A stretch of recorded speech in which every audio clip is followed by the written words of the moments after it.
Hi, everyone. Welcome back to the Guitar Transformation Bootcamp. It is night 4. It is session 4. It is our final day of the Guitar Transformation Bootcamp. Wait, hang on. I think I had mentioned something last night about it not being our final day. Is that right? I think I might have mentioned something about some not being our final bonus. day. Is Oh, that hang right? on here, guys. I think I've I got might an have echo mentioned going something on about here. some not being our final day. Is Oh, that hang right? on here, guys. There we go. Okay. Sorry, there we go. Sorry, I had another YouTube window open and it was creating an echo. Anyway, we are good now.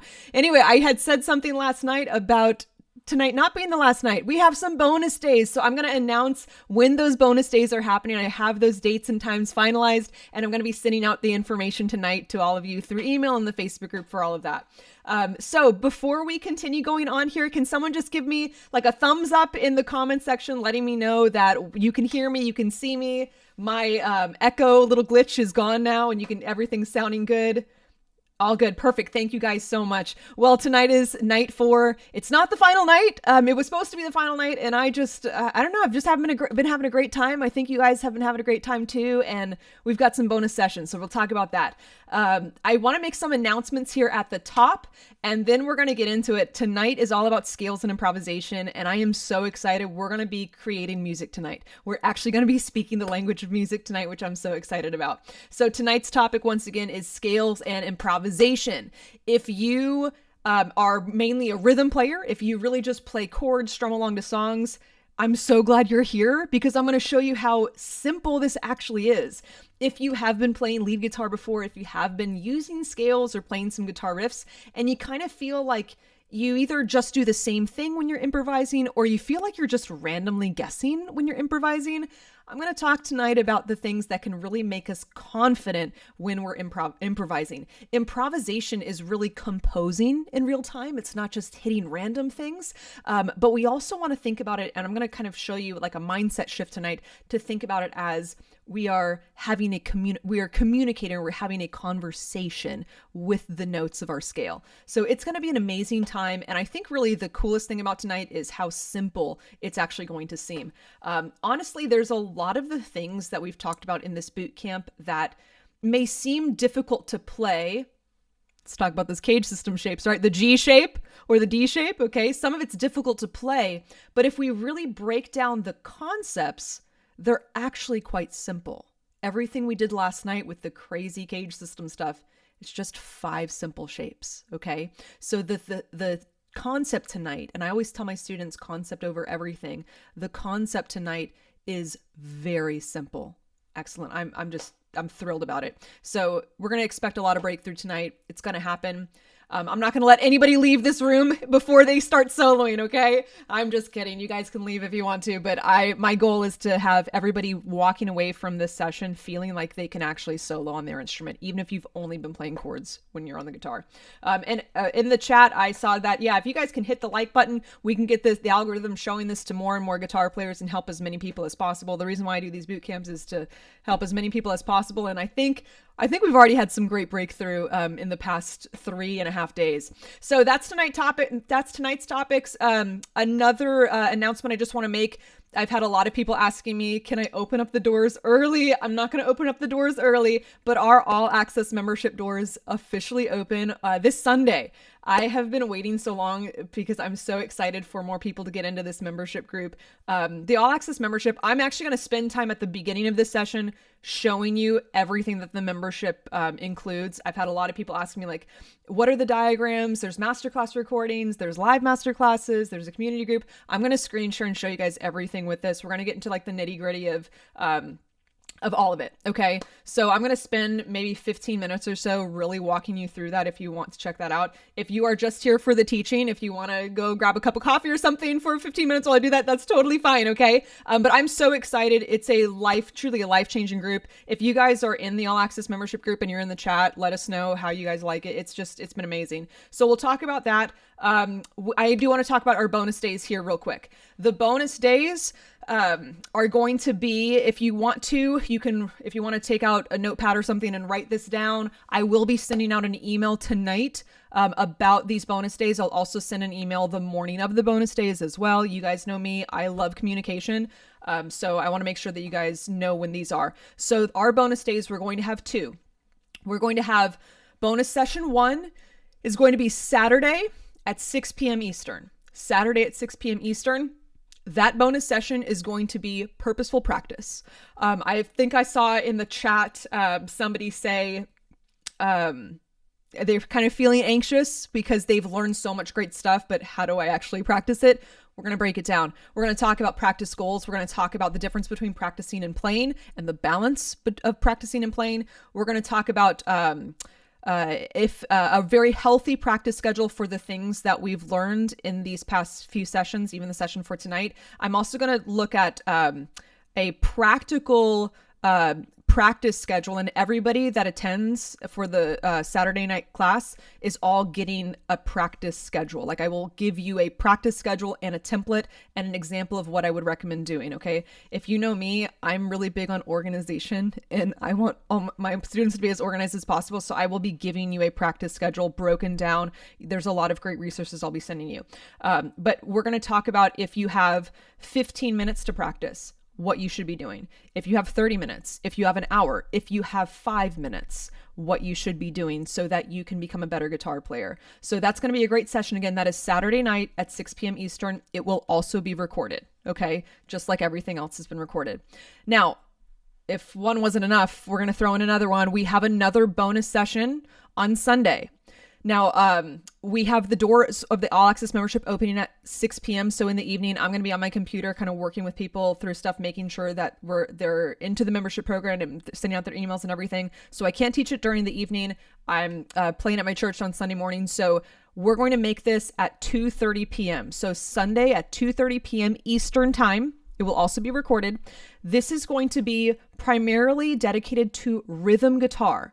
So if you're a rhythm guitar player, you're going to want to join. If you're a lead guitar player, you're going to want to join because I'm going to show you how cool rhythm guitar playing actually is. We're going to be hitting topics like capo theory. This is going to be very important. We're going to talk about how the capo is actually a creative tool, not a crutch. We're going to understand what the difference between a key and a key shape are, like the key we're pretending to play in, and how we figure this out. Capo theory, a huge thing. I have some fantastic resources I'll be giving all of you for that. Another thing we're going to talk about is rhythm and strumming. I'm going to show you this little strumming hack to make sure that everybody is learning how to flow and find the groove and find the rhythm rather than just looking at up and down arrows of like a tab or like a chord chart with a strum direction. None of that. We're going to turn from mechanical strummers to actually feeling the groove, finding the groove, and breathing musically with the song. So that's going to be Sunday at 2:30 p.m. Eastern. It's funny. Last night I said in between 2 and 3, and 2:30 p.m. Eastern ended up working the best for me. So that's the plan. So tonight is our last official session. Tomorrow night, everybody gets the day off. I'm going to rest my voice and be a normal human for a day. You guys can chill. You can, if you want to, you can kind of practice these things or rewatch some things if you want to. But I really believe, and I've learned this as a teacher, it's really important when you have, like, I saw somebody say, I've been, drinking out of a fire hose, and they're thirsty for more, which is awesome. It is so healthy to rest your brain and rest the absorption and stop that for a little bit and really let it set and just settle. Even if it's just a 24-hour period, you're going to feel so much healthier. Okay. And we're also going to talk about that in our practice. I'm going to talk about kind of like mental health with practice as well, making sure that we're not just completely destroying ourselves with criticism, and also making sure that we're not doing too much and not being overwhelmed. We have to be healthy here. We have to be healthy here, and we have to be healthy here. Okay. So we're going to be talking about that on Saturday. So tomorrow will be a rest day. We'll get into the bonus sessions on Saturday. So that's exciting. Now, we've got some winners. We have some winners tonight from our challenge. We had an incredible challenge last night. This one, you guys have blown me away with all of these challenge videos, but I think this one really blew me away more than anything, because what did I say last night? I kept saying something. I kept saying sound quality doesn't matter. I don't care what these sound like. Guys, Everyone was sounding so amazing. It was so great. You did a fantastic job with these. Really, really well done. Finding the 5 cage system shapes across the fretboard, C and the C shape, A shape, G shape. And I had so many people do the G shape like this, E shape, D shape. And some people even went up an octave higher. I had a few people do different chords. I had, I think it was Carrie, she did D. I had a few people do F, somebody do E. And Sean Wheeler, if you're in here, he did this in his car on like a little travel guitar neck, and it was so inspiring. I was like, if he can do this in his car while he's at work or on a work site, like nobody has an excuse. Okay, it was awesome. So fantastic job, everybody. I'm giving away my cage system crash course. My cage system crash course is high definition videos and audio of all the things that I'm doing with the 5 cage system shapes. I break down how to form the 5 cage system shapes, break down how to move them across the fretboard, and it comes with a complete set of all of the diagrams. Last night I gave you guys access to the 5 shapes connected of the C chord. The cage crash course comes with all these PDFs, and that's the cool thing about the courses too, is they come with so many resources. You guys know me, I love my resources. So we have 5 winners for tonight.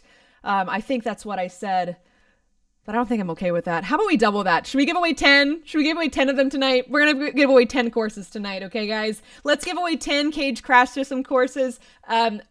Cage system crash courses. I said that wrong. I'm going to give away 10 courses. If I call your name out and I say that you win your course, what I'm going to do is I'm going to contact you tonight after this session. Give me a little bit of time to breathe and decompress after the session. Then I'll get those messages out to you. If your name is called and you entered your video through Facebook, I will be messaging you through Facebook. Guys, if you do not get a Facebook message from me, it's going to be coming. I can't message from the fan page account that I have on there. So it's from Caitlin Caggiano. It's my name. Okay. That's coming from me. Now, if you don't see it, check your direct messages, check your messenger app on Facebook, check your message requests. It will be coming from there. And then if I call your name out and you won and you contacted me through the contact page, through like the email outside of Facebook, I will be emailing you directly. If for some reason you do not get a message from me through Facebook or an email, click the contact link in the description. I'll go through some of the stuff in the description for that. But I feel like the people that are in here have already like seen all of that and kind of know what's going on here. So here are our winners. Instead of 5, we have 10. 1, 2, 3, 4, 5, 6, 7, 8, 9, 10. We got him. Here we go. Winner number 1 is James Galloway. James Galloway, you're winner number 1. Winner number 2 is Hayden, our famous cellist. He knows who he is. He also put up an incredible cover of, was it Morgan Wallen tune? That was amazing. Guys, check out his video. It's so cool. David T, you are winner number 3. Winner 4, Brent Gramillion. Winner number 5 is Shannon Taylor Adams. Winner 6 is Bobby Mims. Winner 7 is Peter Langer. And winner 8 is Carl May. Winner 9 is Cricken Norenbrock. And winner 10 is Gary Bosch. So I will be emailing or messaging all of those 10 people tonight. Congratulations on winning the Cage System Crash Course. You guys are going to be pros in the Cage System. Now, if you did not win, it's okay. You have a chance to get access to the Cage System Crash Course because the memberships, even the intro tier, the silver tier, you get all 30 courses. So you guys will have an opportunity to be able to purchase those if you want to. It's going to be awesome. So those are our winners. Now, normally when I run these boot camps, this was the last challenge. We don't do anything else because I don't see you tomorrow, but I will see you Saturday. I'm not okay with that either. I want to give away some lessons. I'm going to give away 2 more Zoom lessons. We have another challenge for tonight, okay? So tonight's challenge is going to be playing through all 5 shapes of either the major scale or the major pentatonic scale. You get entered twice into the giveaway if you film yourself soloing. It does not have to be 2 separate videos. It can be the same video. I will explain this when we work through, after the teaching segment, I will explain what exactly to do for the challenge video. So you have a chance to get entered twice for this one. I will be giving away 2 Zoom lessons, one-on-one 25-minute Zoom lessons with me. I've already been communicating with the people who won the Zoom lessons for last time, and they're super excited. It's awesome. So it's a fun time. I love it. I just don't want this to end. So another thing that I just wanted to announce is we have a Q&A session at the end of these, each of all of these videos. It can be anywhere from 10, 20 minutes. I think last night was really long, but it was great. So if you do have a question on anything, whether it is the actual teaching segment of what I'm doing tonight, if you have a question on the All Access membership that I'm going to get into here real quick, please leave those questions towards the end. If for some reason you have to leave early and you can't ask your question, there is a link in the description that says contact me. That is my contact page on my website that gets sent directly to my email. Please enter your question into there and I will get back to you as soon as possible. I've had a ton of questions come in the past 24, 48 hours. I'm trying to respond to all of them. I will do my best to respond to every single thing. You guys know me. So if you do have any questions and you cannot attend the Q&A at the end of the session, please feel free to use that contact page, okay? I want to get into things for today. I don't think I need to be explaining everything that's in the description. It's pretty self-explanatory. One thing that I will say, we've got the workbook that you can download where it says download the workbook, and there's extra resources. There's a ton of resources, guys. Go ahead and click on that. If you want to download some of these major scales. I've got extra C major and major pentatonic scale diagrams in there. Okay, so what I want to talk about right now is because I have had so many questions about the All Access membership, and I've kind of been hinting at some of this stuff, but I didn't want it to take up time for teaching. So I'm going to spend maybe 10 minutes or so and just go through what that actually is and like how you can get it, what the different tiers are, what happens when you purchase it, how do you get into the courses, all of that stuff. I'm just going to get into that now. If you are not interested in that, you don't have to be sitting here watching it. You can, again, grab a cup of coffee or something or cup of tea.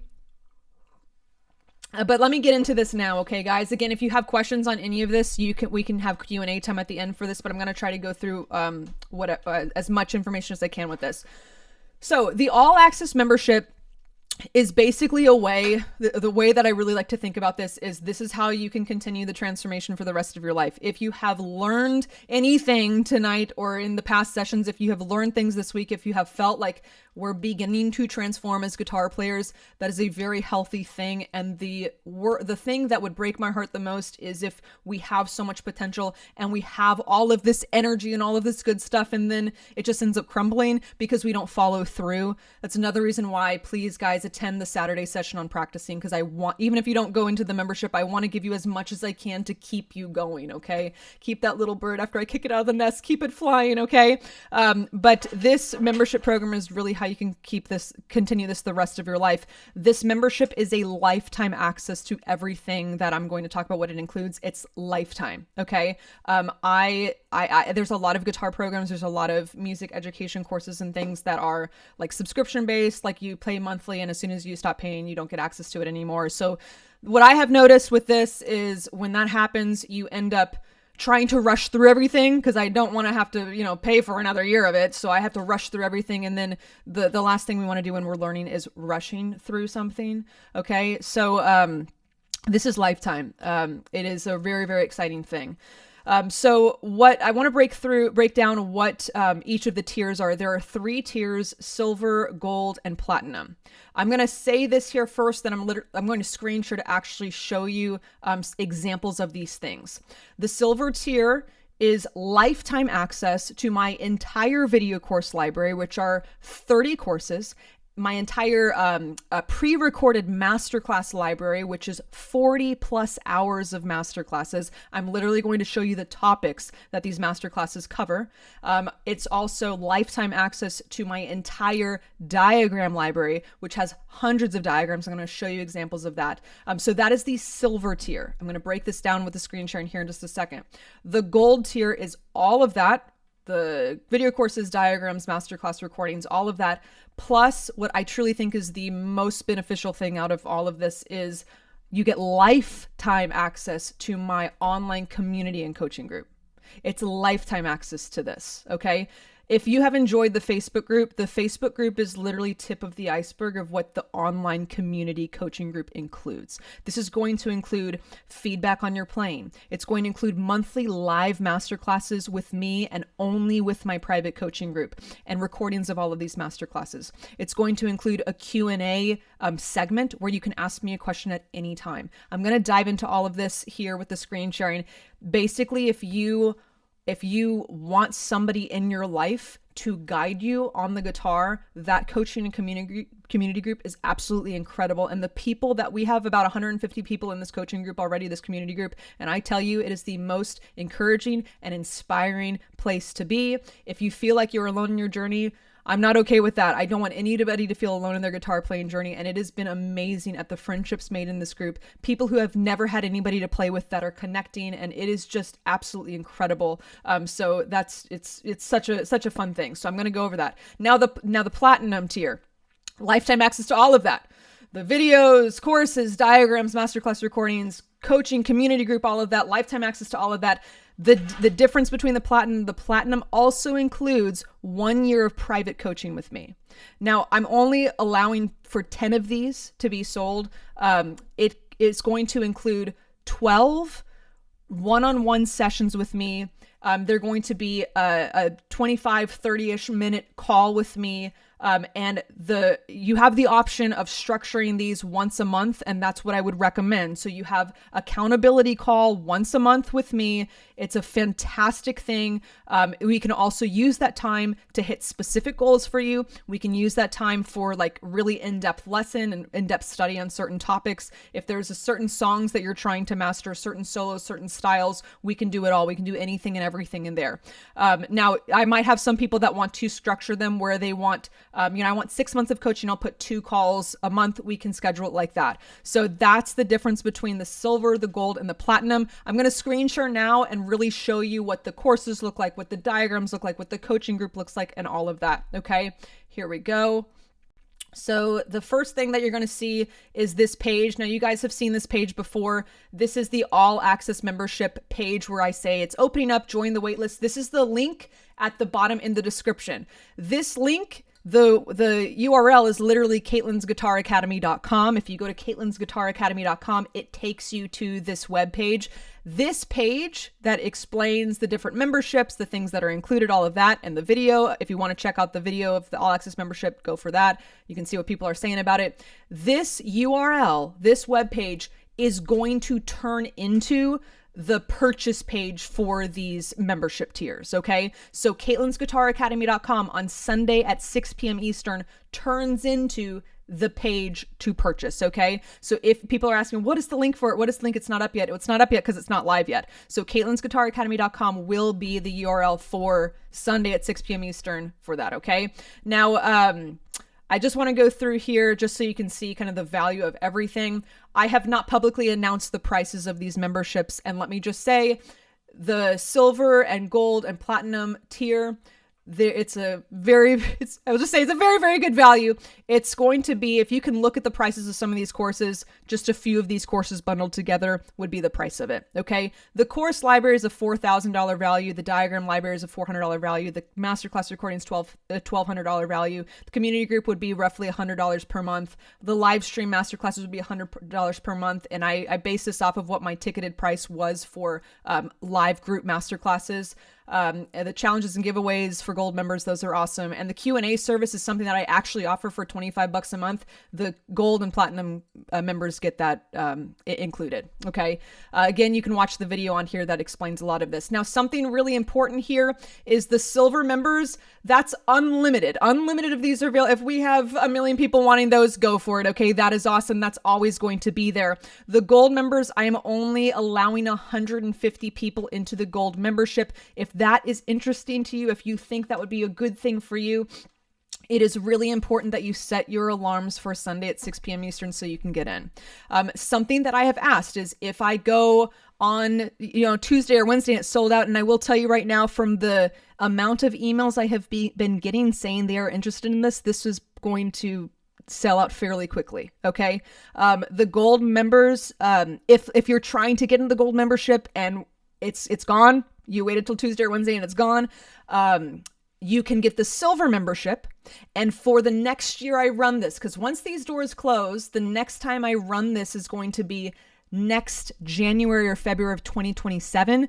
I will offer like an expansion pack for the silver members to get into the gold membership for obviously a lesser price than what the gold membership is. So there is a chance to get into it next year. Okay. Now the platinum members, again, I'm only allowing for 10 of these. And the reason why I had to limit this so much is because my time is very, I don't have a lot of it. I don't have a lot of, lesson blocks available. I'm actually, my one-on-one lessons, I'm booked right now until like mid-March. So I could only really offer 10 of those right now. So if you are interested in that, those are, I will tell you right now, I've had far more than 10 people say that they want that. So again, just get on that, keep yourself accountable with the time and everything, get in there as early as possible. Now, something else that I have had asked to me is, if I get the gold membership or the silver membership, am I still able to like buy lesson time with you? Absolutely. There is actually a link in the description here that says book a one-on-one lesson with me. You can book it for any time. I will say the value that the platinum members, it's a lot cheaper if you get the platinum membership for 12 coaching calls. Okay. It's going to be a great value. Anyway, I want to talk about what the courses actually include. You can go to this page from Caitlin's Guitar Academy. If you go into the top right corner, it says all courses. If you click on that, you can see what the 30 courses actually are. And I think actually by now there's more than 30. I think there's 32 or 33, which I've included an ear training course and a bunch of other stuff. But the way that I've done this, if you click recommended order, this is the order I would recommend going through this. Open chord foundations. This is way more than just basic open chords. It talks about the structure of everything with guitar chords, how we have 5 major and actually 5 minor. It's very, very important. It's based around the cage system. Music theory. This goes in depth. I think I gave 120 of these away on Monday night. Awesome. I've had people working through it already. It's been so cool. Everybody already has gotten fretboard formulas. If you have not gotten access to the fretboard formulas course, it's completely free. Click learn more. You can get access now and you got it in there. Strumming, finger picking, some rhythm guitar stuff. It starts with a lot of rhythm guitar, chord transitions. Then we get into what I call the cage system courses or the cage system route. We have the cage system crash course, which I gave 10 of those away today. You guys are really going to enjoy that. It's so much fun. Go into cage chords, cage blueprint. We're going to talk a little bit about this tonight. Capo theory. Now from here, once we've established the cage blueprint, we can get into our scales. This is so good for lead guitar playing. We have blueprints of the major pentatonic scale and the minor pentatonic scale. But if you notice, I go from major pentatonic to major scale, then into minor pentatonic. I would recommend to do it in this order. It's very healthy to do this in this order. We have natural minor, then we get into the blues scales. There's a ton of blues stuff in here. We have major blues and minor blues, harmonic minor. I also have an introductory modal class, Modes Made Easy. It is the easiest way, the simplest way to think about modes. If modes have scared you, watch this. It will take the intimidation away from the modes. Pentatonic pathways, horizontal pentatonic playing, scale comparisons to hear why we need different scales. These 3, I think, are honestly maybe my 3 favorite courses. If you were taking the class last night and you were trying to figure out how do I actually use these cage system shapes without the bar, these 3 courses are your best friend. They will allow you to be so creative. So with the cage system, if you are reading a chord chart and says we need a G chord, you have so many options of playing a G chord far beyond just the open version. And there's no bar chords needed for these either. I also talk about cage 7th chords. I hinted at this last night. There's chromatic workouts to work your technique and dexterity. I even threw tuning in with harmonics. This, if you want to see me get nerdy, this will be the one to watch. This is how classical guitar players actually tune their guitar without a tuner. It's fascinating. I love it.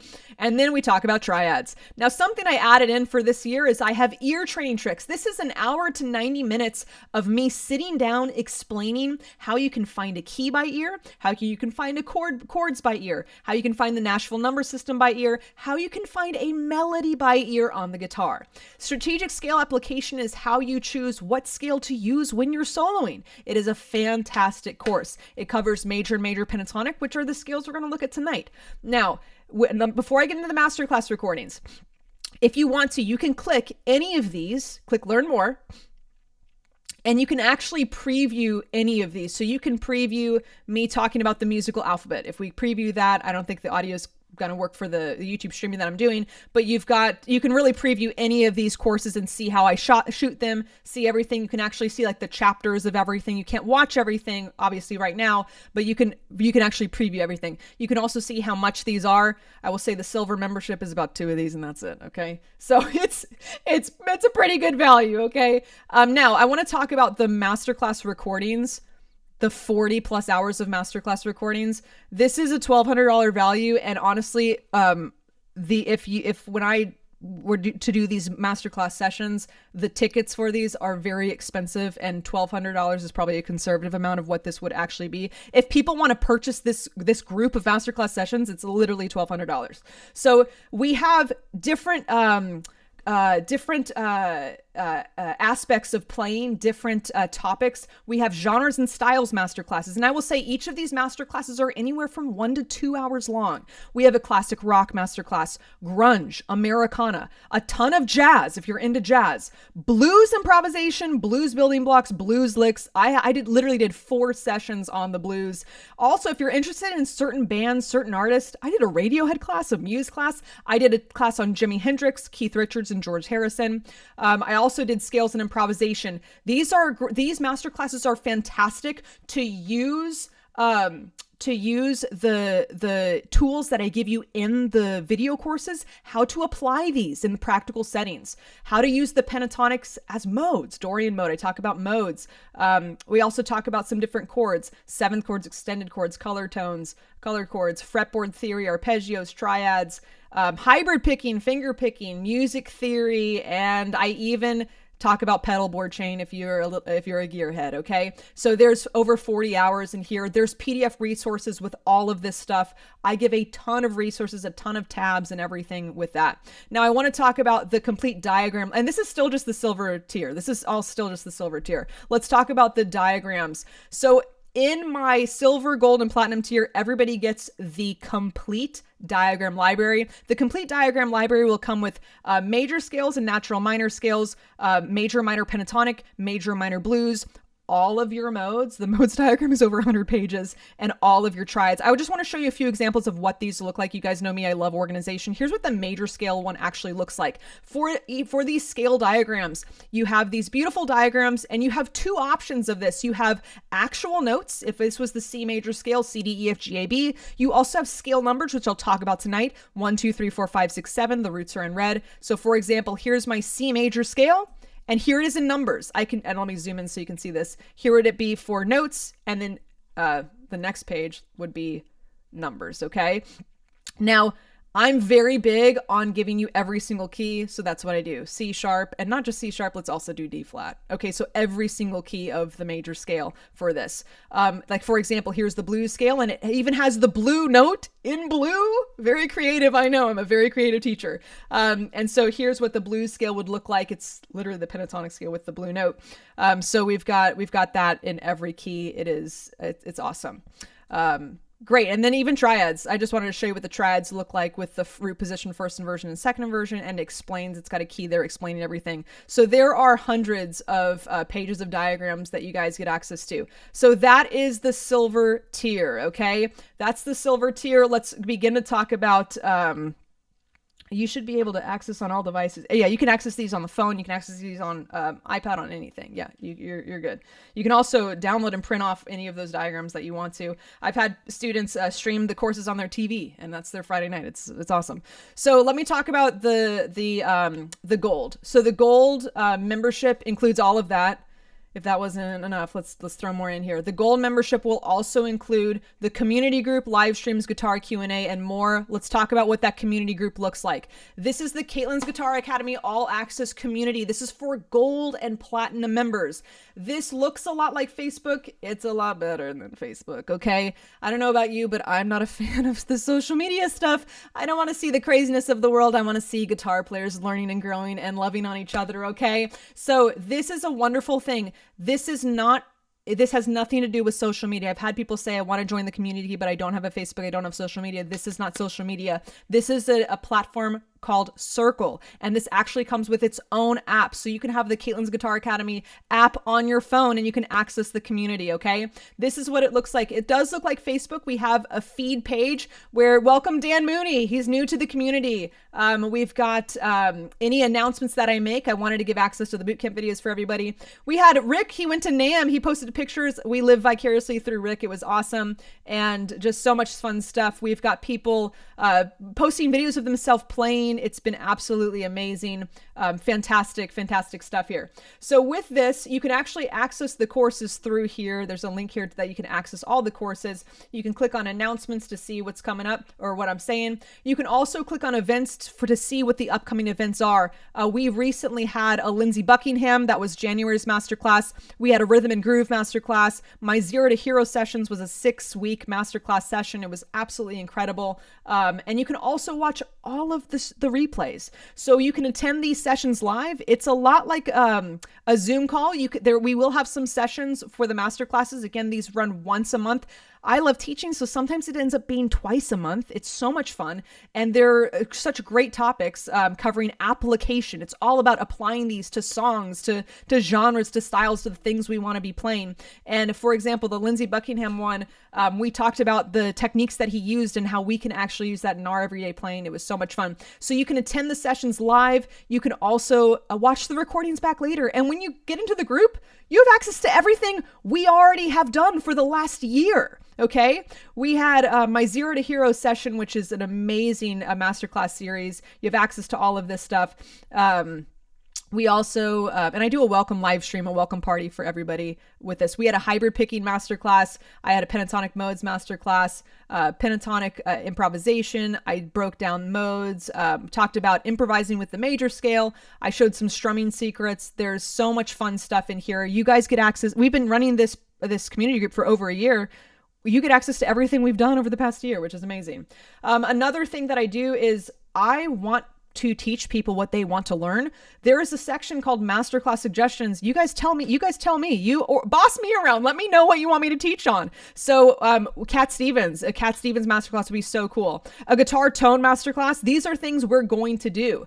It's awesome. We did a rhythm. Tammy's been awesome. She's her playing has developed so much in the last year. We did a rhythm and groove masterclass because she suggested it. It's so cool. Now, another thing that I do is I pop up mini lessons every now and then. I popped up this hybrid picking lesson, some hybrid picking tabs, a ton of stuff. It's awesome. So I'll post some mini lessons on that. And some of them you can see me just posting from my kitchen if somebody asks a question. You can also get feedback on your playing. This is fantastic if you really want professional advice on the songs that you're learning, on anything that you're doing. Hey, here's all 5 shapes of my cage system. Let me know if they're good or not, right? So this is where you can get actual feedback on playing. Now, I know some people don't want their playing in front of other people. You can also direct message me at any time to show me what you're working on if you want to, okay? But this is very healthy to show other people what you are working on. Now, when I say feedback on playing, I'm the one giving you the feedback. Other people can tell you they love what you're doing, but I will be giving you professional advice on the things that you're playing through. Claire is amazing. I think Claire's been watching these bootcamp sessions. She joined the membership community last January, and she had a goal of being in an actual band, and she is now in a female cover band of the Guns N' Roses. It's absolutely, I think they're called Bras and Roses. They're so great. Guitar and Roses, all female cover band. She's doing amazing. So she was working on some of her solos, and so I was able to really give her professional advice. Now you can also just have fun posting yourself playing. If you don't really want professional feedback and just want to show us kind of what you're doing, that's a fun thing to do.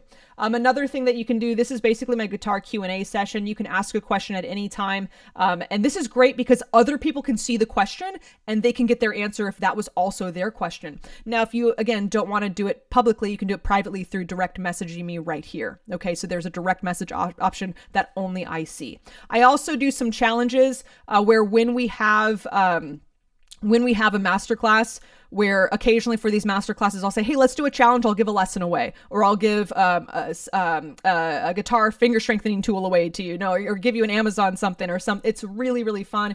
You can also just talk. You can also just chat things up, talk. You can talk gear if you want to. This is a healthy outlet for some people. And some people are connecting with each other to for some jam sessions. You also get access to all of the bootcamp replays, and not just the ones from this year, the ones from last year, because they're actually a little bit different with the things. The topics have been the same, but the way I've taught them have been a little bit different. Okay. So that is our community group. It is such a fun place. It's to inspire, encourage, and educate. And I don't know about you, but sometimes I don't like doom scrolling on my phone at the end of the day. I don't want to go on Facebook. I don't want to see the insanity in our world sometimes, most of the time.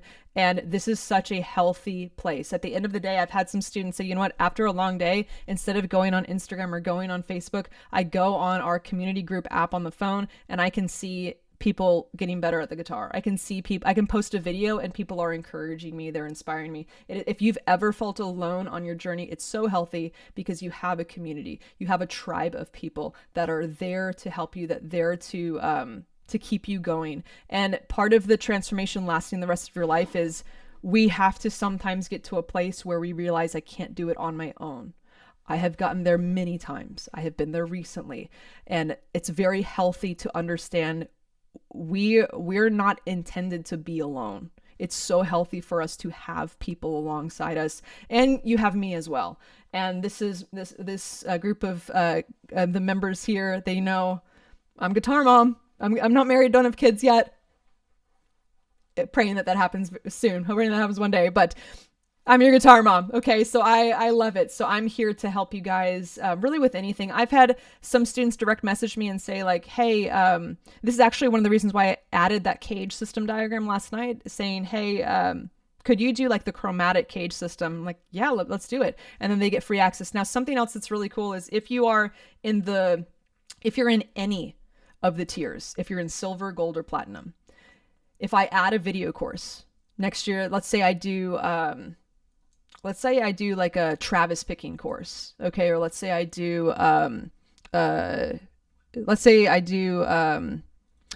add a diagram, add new diagrams for something.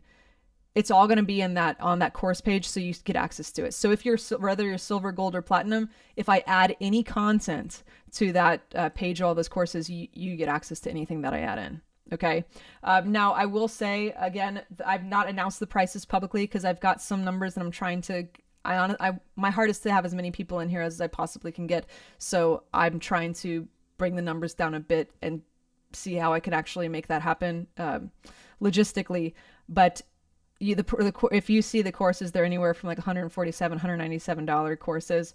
Silver's maybe $2, gold maybe $3, $3.5. Like we're not talking anything crazy. The total of everything, if you included all this stuff, is like, I don't know, $5,000 or $6,000, something crazy. So anyway, that's pretty much everything I want to talk about with that. Now with the platinum, you can obviously get all of this, but you have the 12, 25-minute coaching calls you can book throughout the year. If you want to do all 12 in 1 month, that might be drinking from a fire hose, but you're more than welcome to do that. So I want to go through just the nitty gritty of the details of when this is happening, what you get, what emails you get with all of this. Mind you, I am one person. I don't have a team. And so if there are issues, I will tell you right now, we will resolve the issues. Okay. If for some reason you're trying to log in and nothing happened, or the sales page wasn't up, it's going to be up there. We've done this a few times now. There shouldn't be any problems, but, we're going to make sure that everything is taken care of. But I wanted to tell you right now, and I would write these down if you have not yet. The doors for this is going to open Sunday, February 1st. That is this Sunday, a few days from now at 6 p.m. Eastern. The doors will close Friday, February 6th at midnight Eastern, 11:59 p.m. Eastern. When I say the doors close or until they sell out. Gold and platinum platinum will probably be gone by Monday morning. Gold might be gone. It will not take till Friday for them to be gone. Okay. Silver is that guy's just rocking and rolling all week long. So silver will be open for until doors close on Friday. Okay. When the doors close, they will not open until 2027. And when the doors open next time, they will not be as affordable as they are now. Okay. And the next time I do this, I'll probably still have the lifetime access.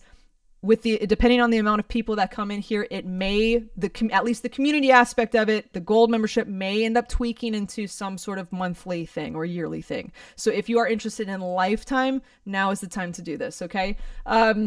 Once again, the link to purchase will be caitlinsguitaracademy.com. And you know me, I'm very big on communication. I will communicate through email with all of that. Again, silver is unlimited. Gold, we're going to have 150. I'm really going to be faithful to that number because I want this to be an intimate group as well. So you can have one-on-one time with me, or at least through the master classes. Okay. Platinum, there's only going to be 10, and I have to be very faithful with that, very disciplined with that. Community group is lifetime. All tiered members can also purchase one-on-one lessons with me via my website. Okay. So if you can't get into platinum, you can still purchase it, but the platinum, if you do get into that, it's super affordable if you see what prices the actual lessons are. If you purchase silver this year, you can upgrade to gold next year, as an expansion. The prices will be the lowest now. They'll only raise in the future. Just because the reason why they will raise every year is because I add more things to this. There's way more diagrams in here than there were last year. The people in my group know when I started this last year, there was no complete diagram library. There is a lot more now. Once you're in, you're always in. You can't get out unless you do something completely inappropriate in the coaching group, and I have to kick you out. And there is community guidelines and everything in there that we have to that you go through and make sure that we're all on the same page with that. But once you're in, unless you get sick of me and you want to leave. Okay. When you purchase, this is very important. When you go to caitlinsguitaracademy.com, it will be let me show you this. It will be at the very bottom of the page. You will go down to the very bottom and it will have the 3 options: silver, gold, and platinum. It will be at the very bottom, 3 options. You click on the one that you want, the one that you would like, and it will take you to the sales page for that. Okay. Once you make your purchase, I do want to tell you there are payment plans available. You can do a one-time payment, and that will be the best value. I'm also offering 6-month and 12-month payment plans for each tier. So not just for the big one, for silver, gold, and platinum, there will be a 6-month and 12-month payment plan. Okay. Within 24 hours of your purchase, this is very important. Within 24 hours of your purchase, you will receive an email. And please be patient with these things because when I send this out, again, I don't have a team of 20 people helping me, get these out. I have a personal touch with everything because I want you to know that I'm completely invested in who you are and your guitar playing journey. For the silver members, if you purchase the silver membership, you will receive an email within 24 hours giving you immediate access to all the courses, all the resources, and all of the content. And once you're in there forever. Okay. You've got, obviously you can expand to gold for the next year, but you are in there and you can access those resources as much as you want. You can watch these courses as much as you want. You can take them as many times as you want. You can not look at them at all. They're there for you to do whatever. The gold, you will get an email that will give you access to everything with this. And on that email will be your special invitation link into the community group. And there will be directions on how you do that. You simply click the invitation link and you will create an account and you'll be able to access that. I will also give you a link if you would like to download it for the Apple Store, App Store, or the Google Play for Android phones. You can access the app of the community group as well. And gold members, please know, I will be there helping you out through. So if you're like, I can't figure out the app, do not worry. You have access to me. We're all in this together. And for gold members and also platinum members, I have a welcome live stream showing you all of the fun stuff, how to work the app, how to work the community group. We're in it together. Okay. Now, platinum members, you will also receive that same email that will have obviously the access to the courses, the resources, and all of the content. You will also have an invitation link to the private community group. And I will give you instructions on how to schedule your 12 one-on-one coaching calls. Okay. So please be patient. Within 24 hours, you will receive that email. You will receive an email. Check your junk folders and anything there. If for some reason you do not, you have my contact page here. It's at caitlincaggiano.com/contact. You contact me with anything. Okay. But I'm on top of this. We have not had any issues with people receiving their emails, getting their invitation links or anything like that. Okay. Once again, the value of these courses alone are $4,000. The 40 hours of masterclass is $1,200. If this bootcamp is what I offer for free, just imagine what paid members actually get. Okay. Maybe that's a scary thought because it is drinking out of a fire hose, but it's absolutely incredible. There is a 14-day money back guarantee for anything. Okay. You could even purchase the platinum and book a lesson 7 days in, and think you don't want it, it's 14-day money back guarantee. Okay. That's how much I believe in this. That's how much I believe in the courses. That's how much I believe in our community group, not just me, but the people, the amazing people that are already in that group. And again, if there is for any reason you have issues with anything, you can contact me directly through that contact link in the description of the YouTube page. Okay. Thank you for your patience on that. I had to get through that because I wanted you to have the correct information. But I'm ready to get into teaching. If you do have questions on the Academy, I do see things popping up here. If you do have questions, on the All Access membership for any of the tiers, please, if you can, wait till the end so we can get through the teaching. You guys are here to learn. You're not just here to hear me blabber on about this. So I want to get into the teaching here. If you need to leave at any reason, please send me the questions through the contact page in the description. Okay. Excellent. Perfect. Okay. Let's get into teaching. I'm ready for this. Are we feeling good so far? Have we had a good boot camp? If you can, in the chat, let me know if you've had a good boot camp so far. I've had an absolutely amazing experience. I think I said this on the first night, but when I do these boot camps, it can be a little physically exhausting. I need the day off tomorrow to rest my voice. But as I drink my tea,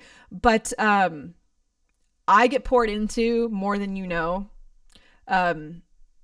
The whole thing about the guitar transformation bootcamp, obviously we're becoming better guitar players, but there was somebody, I think it might have been Gary.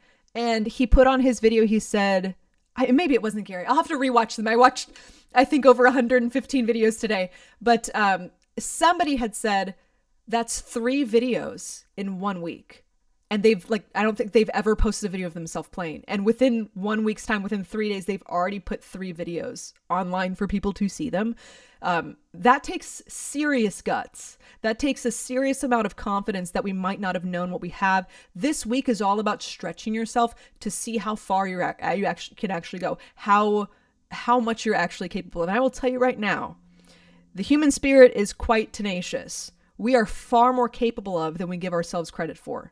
I don't think anybody in here would think they can learn the cage system, talk about music theory, be able to identify every note on the fretboard, and be able to solo at the end of tonight, which is what we're going to do. You're all doing it, okay? And this is not about being a pro in this stuff. I said this before. This is about to show you these are the things we want to study. And yeah, I use the word study. I know guitar players think that's nerdy, but this is the stuff we want to study. And that's Saturday's practice session. We'll really talk a lot about that. But this is about transforming how we view the guitar. We've talked tonight, and we've talked the past few nights. This instrument has a lot of purpose in it. There's a design to this. There is so much here that makes sense now. If this instrument that we play has a purpose, your life has so much purpose. Please know that. Life is too short to think otherwise. You have so much value. You have so much worth. And it's been absolutely incredible to see people in the Facebook group, people that are posting their videos that have never done any of this before. So I just truly wanted to let you know how much you guys have blessed me, how much you have poured into me. It has been amazing. And I don't know about you, but 2025 was not the best year for me. 2025, I had some difficult stuff going on. And I tell you, honestly, at the end of 2025, I have never felt more alone. And I have really gone through some stuff that people, I don't share anything about anything with that. And I tell you, I needed this, and this has given me hope. It has given me so much encouragement. And for everybody that has really sent me so many messages, I thank you so much, and I read everything, and I just appreciate you guys. So I've been so blessed by this. I hope you have felt the same way, and I'm so excited tonight to actually teach you how to speak the language of music on your guitar. Are you ready? Here we go. Tonight we're talking about scales. We're talking about improvisation. Scales might sound scary, because this is like if we're learning scales, we have to think about notes. We're not really going to be thinking about notes too much tonight, okay? And when we think about improvisation, some people start freaking out because they're like, oh gosh, that means I got to be creative. That means I got to be like a rock star and solo. No, it doesn't. Improvisation is, I like to think about it as composing in real time, but improvisation is communicating. What did we talk about night 1? This is where everything comes together. Night 1 was music theory, and we talked about how music is a language and music is communication. Tonight, all we're doing is communicating. If you have something in your heart that you can't get out, if you have something in your head, if you have something you want to say, we're going to start learning how to speak it tonight. And you might think, I'm not going to be eloquent when I'm speaking because this is the first time maybe you've ever played a scale before. Maybe the first time you've ever learned your scale boxes tonight. Well, you know what? I have a two and a half year old nephew. I have a nephew that turns 1 next week. Oh, little Eli. And I tell you, they don't know how to read or write. It does not keep them from talking. It does not keep them from letting them know when they got to go potty or when they're hungry or when they want to get a hug from Aunt Dee Dee. They couldn't pronounce Caitlin, or Katie, so I'm Aunt Dee Dee. So it doesn't stop them from talking or communicating. Okay. Same thing here. We may be babies tonight. Not going to stop us from communicating. Okay. We're going to still get it out. So what we're going to be looking at here tonight is we're going to start from where we ended last night. Last night we ended with something very interesting. It was the caged blueprint. Last night we ended on the caged blueprint. Now, we didn't really refer to it as the cage blueprint though. Do you remember what we referred to it as? The 5 cage system shapes of the chord, right? 5 shapes of the same chord. So last night we ended with C in the C shape. Remember our furthest fret, bar down, C in the A shape, furthest fret, bar down, C in the G shape. You pros that were doing it like this, God bless. Yes, I love that. C in the E shape, furthest fret, C in the D shape. We had 5 shapes of the same chord. And remember, second to last fret from the D shape into the C shape, C in the C shape again. Those were the 5 shapes of the same chord. That's where we're starting tonight. In order for us to become better lead guitar players, there is one thing that we have to establish first, and this is usually not talked about. It's a mindset shift from rhythm to lead. It's a simple mindset shift because it's built off of the same thing, but we have to view it differently. The mindset shift is taking those 5 shapes of the same chord and thinking about it now, having the mindset as this is not just 5 shapes of the same chord. This is now a blueprint. This is 5 shapes of a key. Okay, let's pause there for a second and talk about what lead guitar playing is, because if we're playing scales, this is going to definitely help us with lead guitar.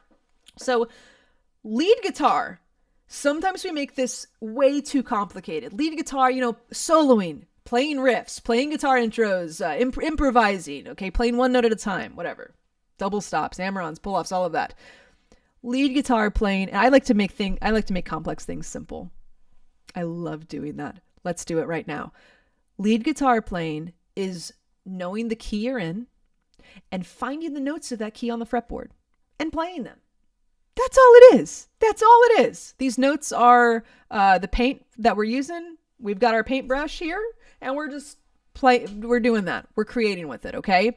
So lead guitar playing is knowing the scale you're in and playing the notes of that scale across the fretboard. Now that is easier said than done, to say the least, okay? Easier said than done. If we were playing a song in the key of C, that means I need to find the notes of the key of C on the fretboard. Now, the things we've learned so far, let's think about fretboard formulas in our music theory class. When we say find all that on the fretboard, we could at least know we're talking about 12 frets, right? Because the guitar is cyclical. When we get to the 12th fret, we're back at the open string. Or we could keep going, right? So it's the same thing. It's just 1 octave or 1 series higher. So we have this 12th fret area. So that at least makes it a little bit easier. Now, if I said, okay, find every note of the key of C right here, or God forbid we're playing in like the key of E flat, find every note of the key of E flat right there.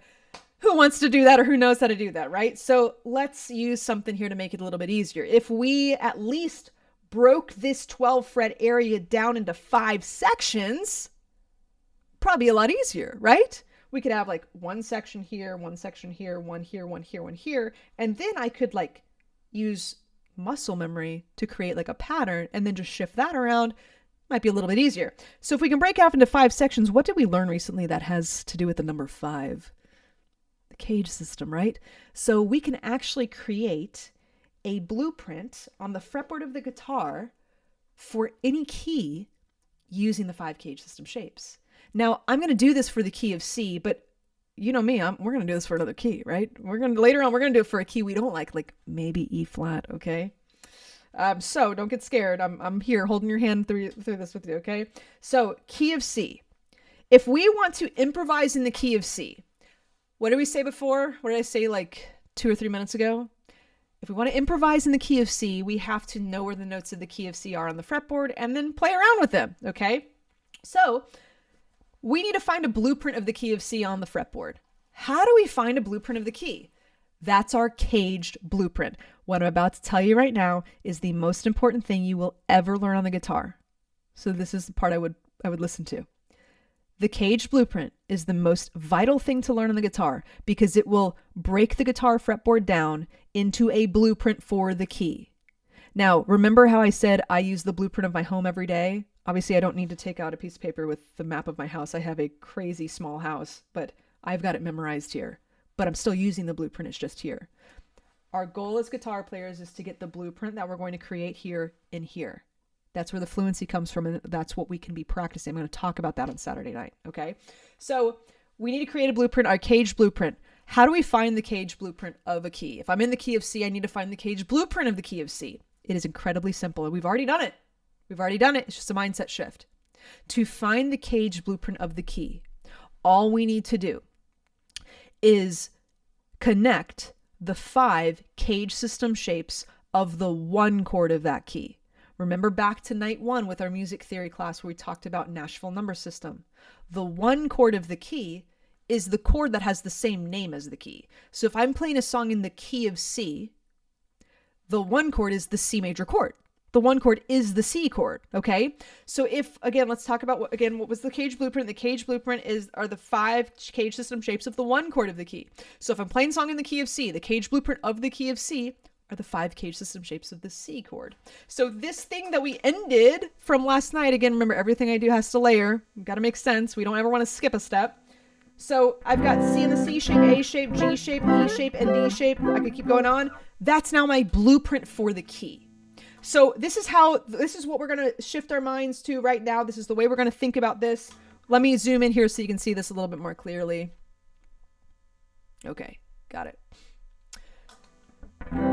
This is now, there my dog is, she's snoozing, guys, sugar snoozing. Okay, she already knows this stuff. She's a pronut student, need to listen. So this now is not just a C chord in the C shape. This is going to be the C shape area of the key of C. This is our C shape area. You may refer to it as a box. I will talk about that. This is our C shape area or the C shape box in this section. This is not just the C chord in the A shape. This is the A. Did I say that right? This is not just the C chord in the A shape. This is the A shape area or the A shape box of the key of C. This is not just the G shape of the C chord. This is the G shape area of the key of C. This is not just the C chord in the E shape. This is the E shape area of the key of C. This is not just the C chord in the D shape. This is the D shape area of the key of C. Now, what we're going to do is we're going to take each of these 5 areas, each of these 5 snapshots, each of these 5 boxes, they can create a little box, and we're going to plug in the notes of the scale into each of these boxes. Now, what I'm going to do here is, oh, thank you so much, whoever put that up. Page 33 of the workbook. I didn't say the workbook pages because I have the diagrams and I'm going to actually show you the diagrams blown up here, but I think someone just said page 33 of the workbook. Okay, awesome. So what I'm going to do here is I'm just going to show you what this kind of will turn into, but we're going to break it down with visuals. I've got a split screen set up here for you guys in just a second that will have the blueprint and then the scale. So for example, I can do the C major pentatonic scale in the box. I can do the C major pentatonic scale in the A box. I can use the C major pentatonic scale in the G box. I can use the C major pentatonic scale in the E box. I can use the C major pentatonic scale in the D box. I know I'm going through that fast. We don't need to play it fast. We're going to play things very slowly tonight when we're practicing. But we are going to look right now at the split screen of the cage blueprint to the left. It's going to be to the left, and to the right is going to be first the major pentatonic scale, then I'm going to add the major scale. Now, I want to explain this here first. If you don't like music theory, you can close your ears for this, but this is important theory for you guys to know, just to make sure what I'm showing you makes sense. When guitar players learn scales, usually they start with pentatonic scale. Let me talk about what that is. The pentatonic scale is the major scale, but we've removed 2 notes, and I'll show you a diagram that shows that. But they start with the pentatonic scale because it is easier to play because it forms a box where it does not require me to shift my hand around. The cage system boxes will not require you to shift your hand around for the pentatonic. And we'll look at this specifically on the guitar and on the diagrams. But most guitar players actually start with minor pentatonic. Okay? I'm not going to do that. And I'm not going to share with you why until we get to the G shape. Because I don't want your brains, I don't want things getting confused right now. When we get to the G shape, I will show you why we start with major pentatonic rather than minor.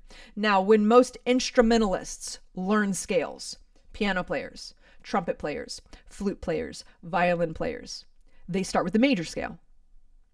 And if you've ever seen Sound of Music, I mean, Maria was not wrong. We should start with major scale, okay? But, and we are dealing with an instrument that has multiple directions, are we not? Do you remember that piano to guitar diagram? Multiple directions. We go vertical, we go horizontal.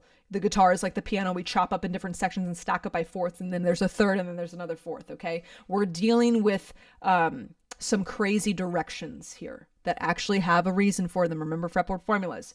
However, we want to make this easy on ourselves and as simple as possible. So we, as guitar players, it is good for us to start with the pentatonic scale to form a skeleton of this scale.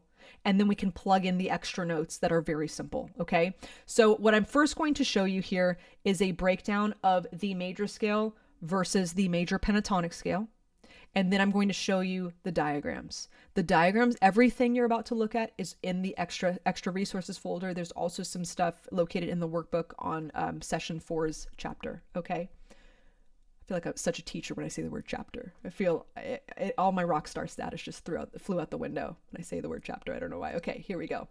Well, we've already looked at this. We don't need those. You know what? Let me get rid of these here real quick. We don't need those diagrams anymore. Hang on here, guys. Okay, beautiful.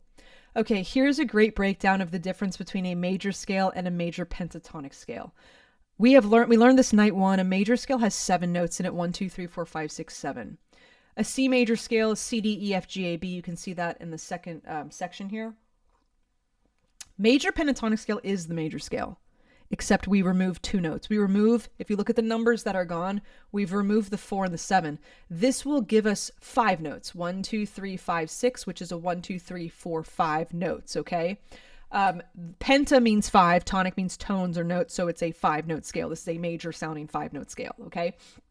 So C major pentatonic would be removing the 4, which is F, and removing the 7, which is B. Now, I want to talk about why this is important physically, why this is also important sonically or musically. This is very important to understand physically. This is going to make life a lot easier for us because we are dealing with 5 notes rather than 7. So if we're plugging these notes into a box, obviously 5 notes plugged into a box is going to be easier than 7, okay? Now, sonically, this is important because there's something very interesting about the note that we're removing, the 2 notes we're removing. If you remember back to session 1, we talked about the major scale formula where we start on the root, we go up a whole step, then a half step, then a whole step, then a half step back into the 1. If we remember, whole step is 2 frets apart, a half step is 1.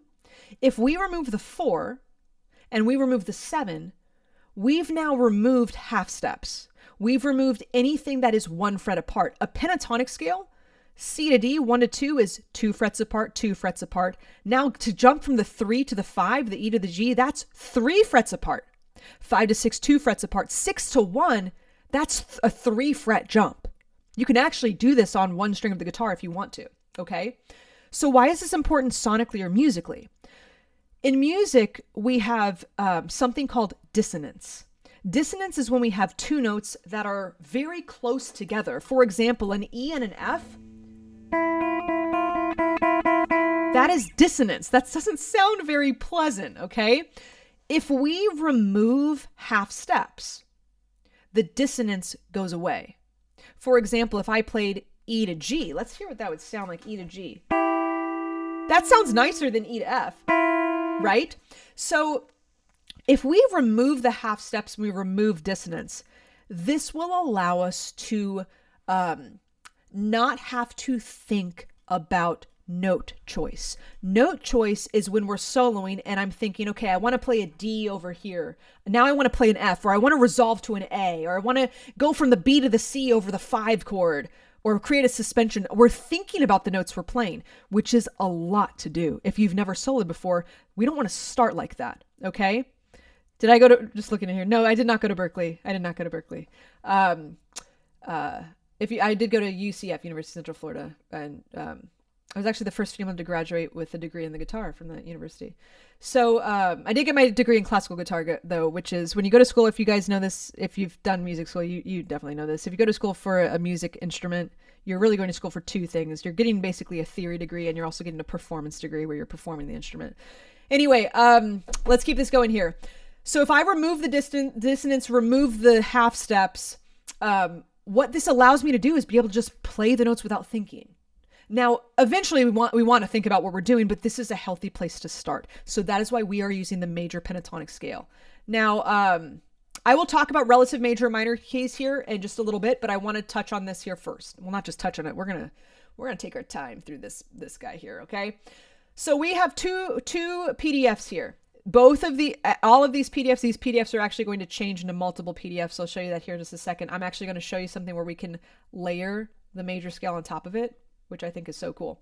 So thank you, Apple Preview. Here we go. So to the left, we have the 5 cage system shapes of the C chord, but do you remember we're changing our mindset here? We are now thinking about this as, to the left, I have 5 cage system shapes of the key of C. This is my blueprint of the key of C. At the bottom, this is the big thing here. This right here is what we want to have imprinted in our brain, okay? Before I play any song, I close my eyes and I think about this. I visualize this bottom fretboard here for every single key I play, and it's exactly the same from key to key. We just shift it and move it. This is what we call the caged shape. It is the connected caged shape, okay? So we have our blueprint for the key of C. What we have to the right is we have the C major pentatonic scale, or the major pentatonic scale of the key of C, plugged in to our blueprint, plugged into our 5 shapes. Now we're going to zoom in here and look at this in depth, but these are the 5 note boxes. Now, if you count all the bubbles for each box, there's more than 5. We have repetitive ones. There's only 5 notes. We have repeats. Now I can also add in 2 other notes, which are more bubbles for the major scale. But you can see this will create a nice skeleton. And then when I become really good at this, I can add in the major scale and then we're good to go. We know pentatonic and the major scale. So then we know all of the notes of our key. So what I'm going to do here is I'm going to zoom in so we can really see this clearly. And guys, if you do get the membership and go into the courses show these like diagrams up close with everything. I always show visuals of the diagram as well as the fingers and the fretboard. Okay. So we have 2 diagrams here. To the left is the C and the C shape.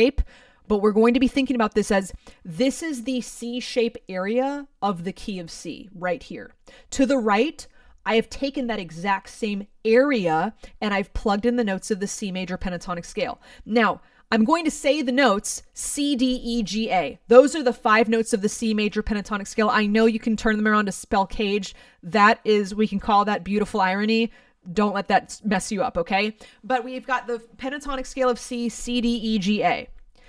Now, this is very important for us. Let's just think about this visually here. The red dots are the roots of the chords. That's the name of the chord. That's the name of the scale. Do you see they're in the same place?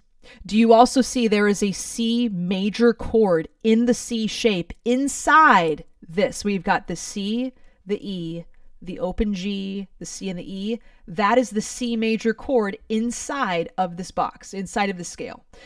The best guitar players can find a chord inside a scale and a scale around a chord. Now, one other thing I want to address here is the difference between a scale and a scale shape.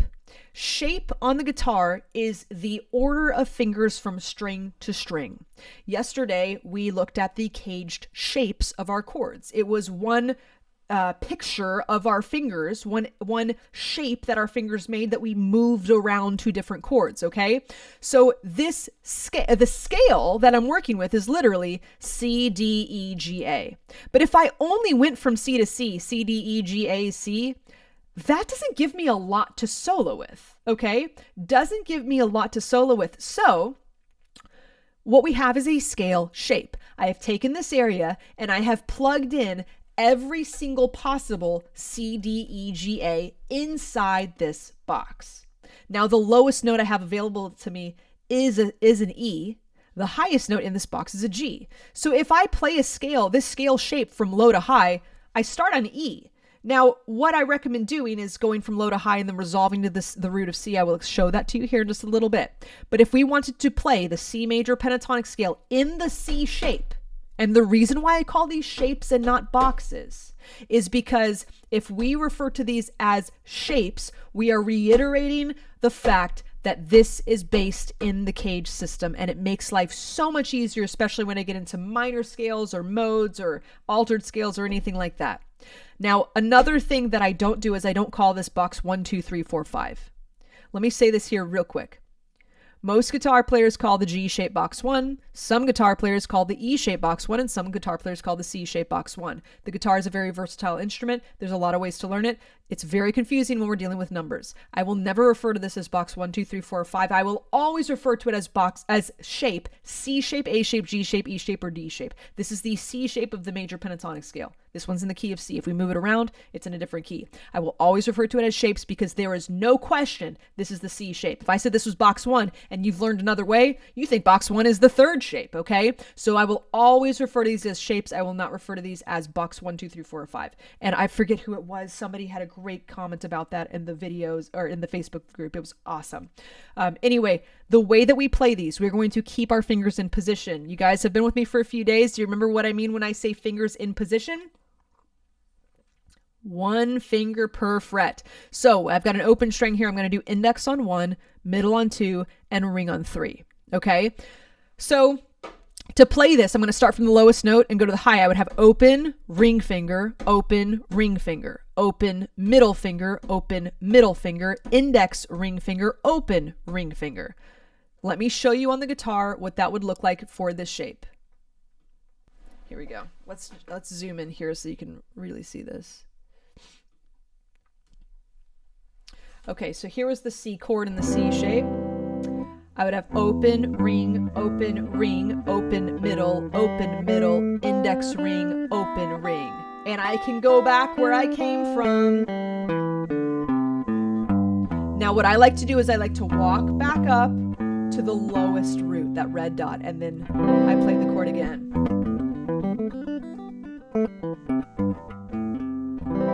That is my C major pentatonic scale in the C shape. That is my major pentatonic scale for the key of C in the C shape.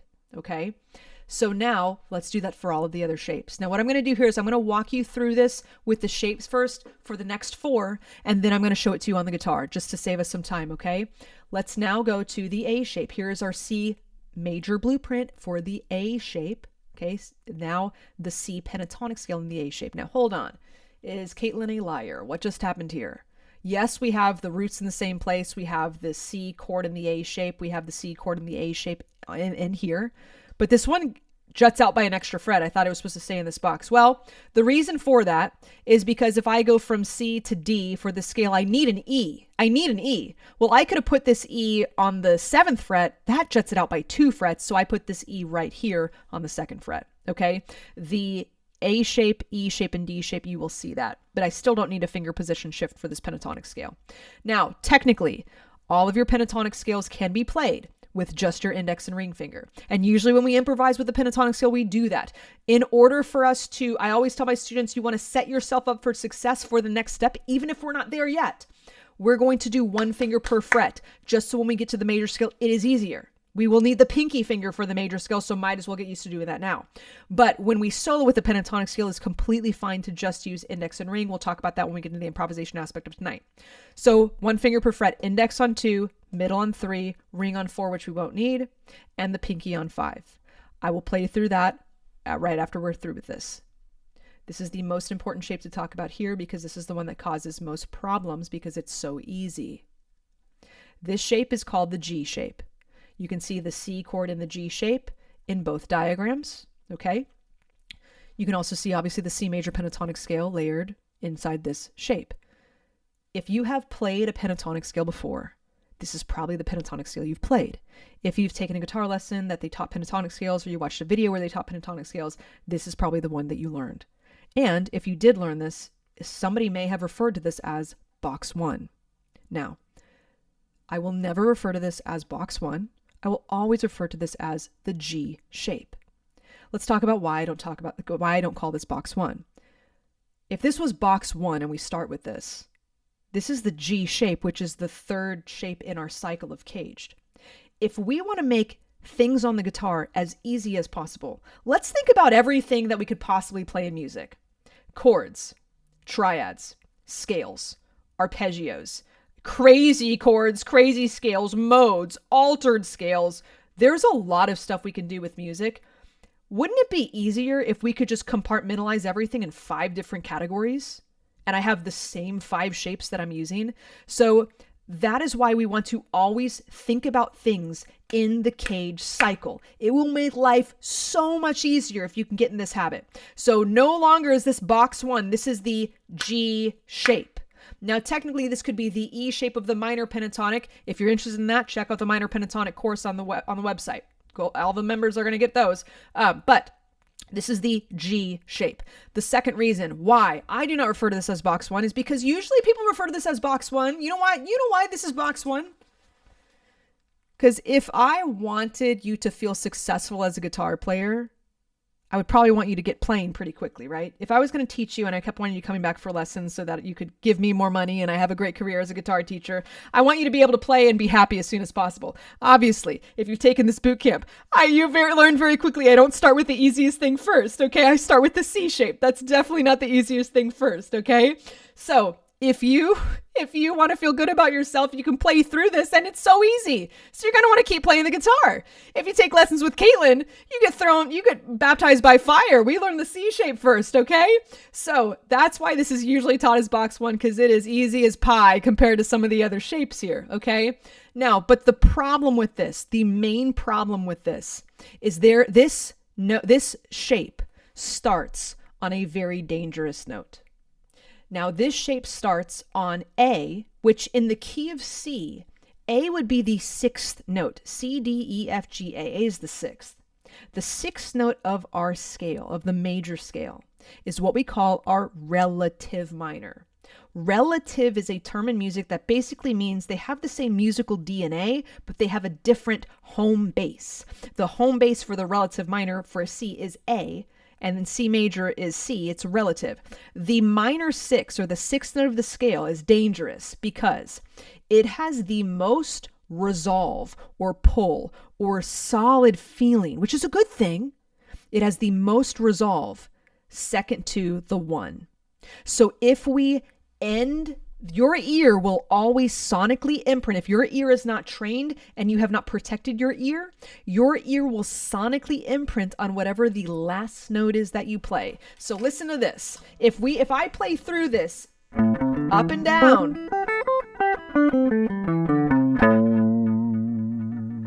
that sounds like a minor scale, right? That sounds like a straight up minor pentatonic scale.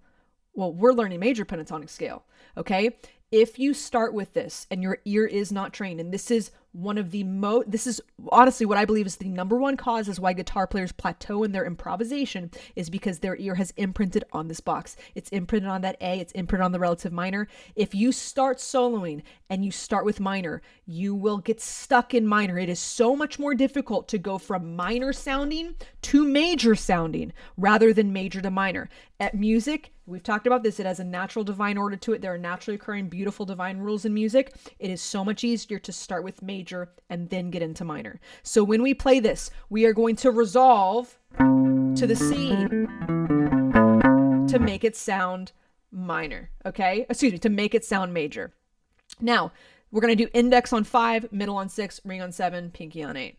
This is also why I think probably a lot of guitar players or a lot of guitar teachers despise my methods of learning, because it's completely different. It's a complete 180 from how 95% of guitar improvisational lessons are taught. I do not teach minor pentatonic first. I do not teach the blues first, because as Picasso said, know the rules like a professional so you can break them like an artist. The blues is built from a broken rule. okay? It is built from a note outside of the key.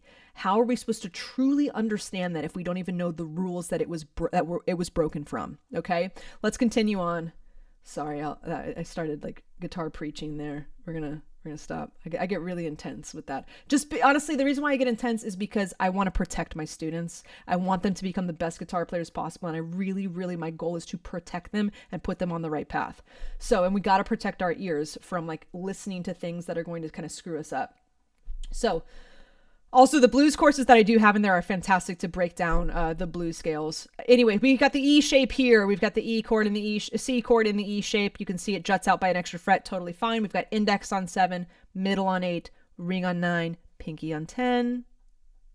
The final shape is the D shape. Now, this shape is 1 extra fret in length, but you can see the C chord in the D shape right here. And we have an extra fret. So this one is totally fine to do just index and ring, index, ring, index, ring, index, ring, but we'll have to jump to index, ring here, which is quite a stretch, totally fine, and shift up there. So those are the 5 shapes of the C major pentatonic scale. I'm going to play them for you here, and then we're going to look at the major scale, okay? Keep in mind, you do not need to be playing through of all of this right now. When you are practicing this, remember our healthy, we'll talk more about this on Saturday, remember our healthy technique of cage system practice. This is also great if you learn modes or learn 7th chords or anything, 5 days in the week. Practice C shape on Monday, A shape on Tuesday, G shape on Wednesday, so on and so forth, okay? Okay, so this is how I like to practice them. You can do just straight up play the bubbles up and down, totally fine, but I like to do this. I like to, and everyone that put in their video yesterday can do this. I know this. We're going to play the chord first, C in the C shape. Now, C major pentatonic in the C shape. I'm going to actually say the finger positions for this. You do not need to pay attention to the notes you're playing right now. Guitar learning is a 3-layer process. 1, shape base. Get the shapes under your fingers. Don't obsess over the notes. 2, scale degree numbers. Thinking, okay, 1, 2, 3, like that, okay? We don't need to be doing that today, though. The 3rd layer is notes, C, D, E. Okay, we don't need to be thinking that. The first step, you don't even want to be thinking about that stuff. You don't want to be thinking about scale degree numbers or thinking about notes until you have these under your fingers, okay? Here we go, C in the C shape. Now C major pentatonic in the C shape. Notice how I'm saying what I'm doing. Guys, if you can get the habit of practicing something like you're teaching it to somebody, you're going to remember this so much better. So C in the C shape. Now C major pentatonic in the C shape. Open ring. Open ring, open middle, index ring, open ring. Let's go backwards. Ring, index, middle, open, ring, open. Let's walk back up to the lowest root. Open ring, and resolve to the chord shape. Let's do it for all 5. Here it is for the A shape, C in the A shape. Now C major pentatonic in the A shape. Middle, pinky, middle, pinky, index, pinky, middle, pinky, go back, pinky, middle, pinky, index, pinky, middle, walk back up to the root, pinky, middle, there we go. Now, C in the G shape. Watch how major this one's gonna sound. C major pentatonic in the G shape. Index, pinky, index, ring, index, ring, index, ring, index, pinky, pinky, index, pinky, index, ring, index, ring, index, ring, index, pinky, index, pinky. Now that's a major sounding scale, right? Okay. C in the E shape. C major pentatonic in the E shape. Middle, pinky, index, index, ring, middle, pinky, middle, pinky, middle, index,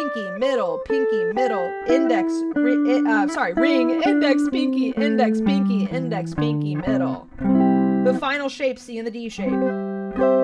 Now this one is totally fine to do index and ring, index, ring, back a step, index, ring, up a half step, index, ring, index, ring, index, ring, index, ring, index, ring, index, ring, index, ring, index, ring, index, ring, resolve to that root.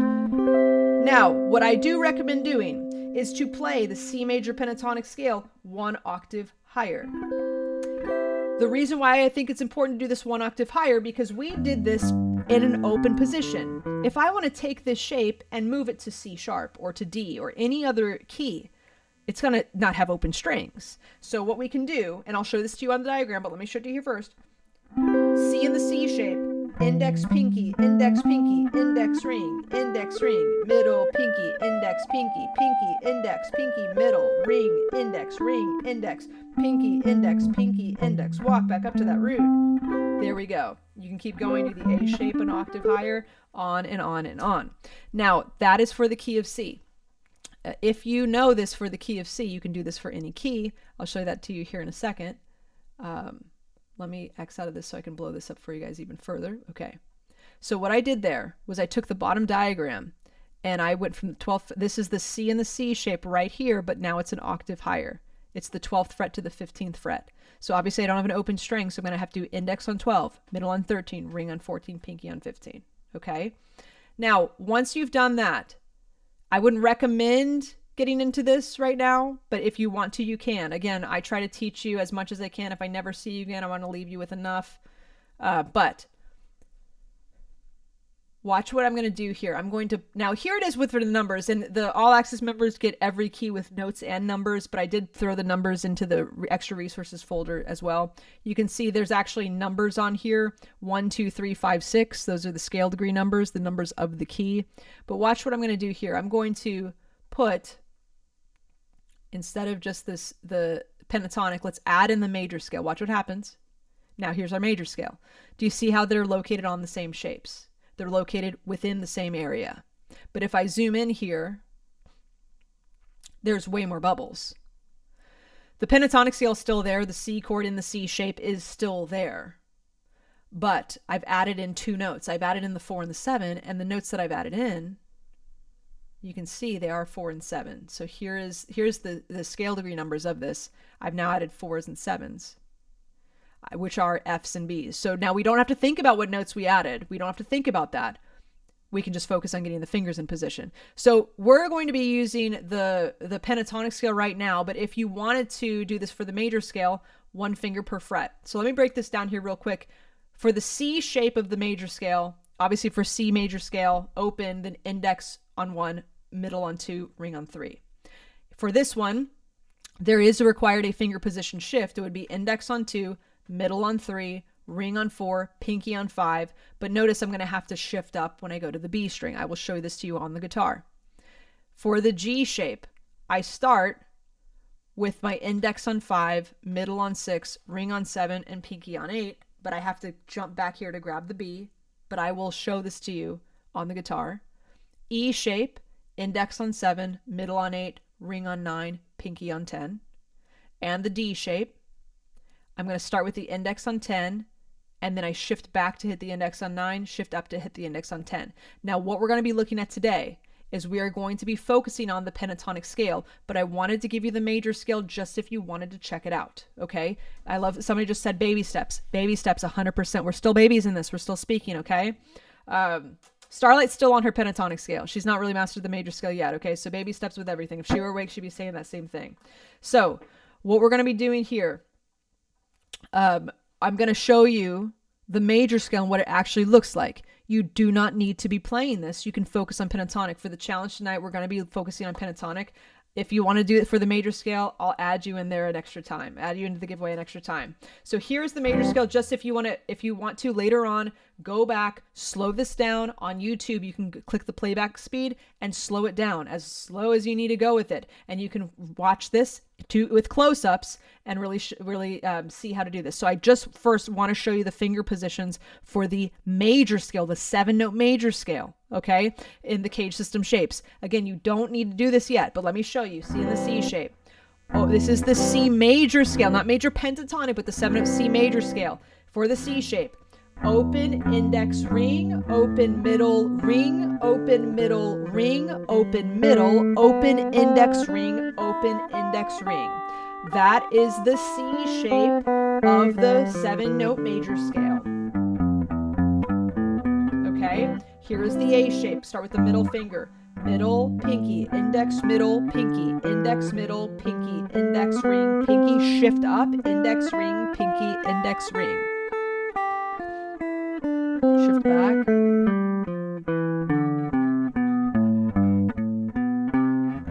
Here it is for the G shape.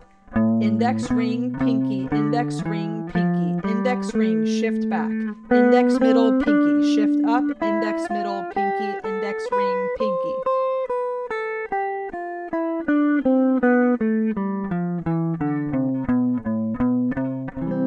Okay, now the E shape. Index, middle, pinky, index, middle, pinky, index, ring, pinky, index, ring, pinky, middle, pinky, index, middle, pinky.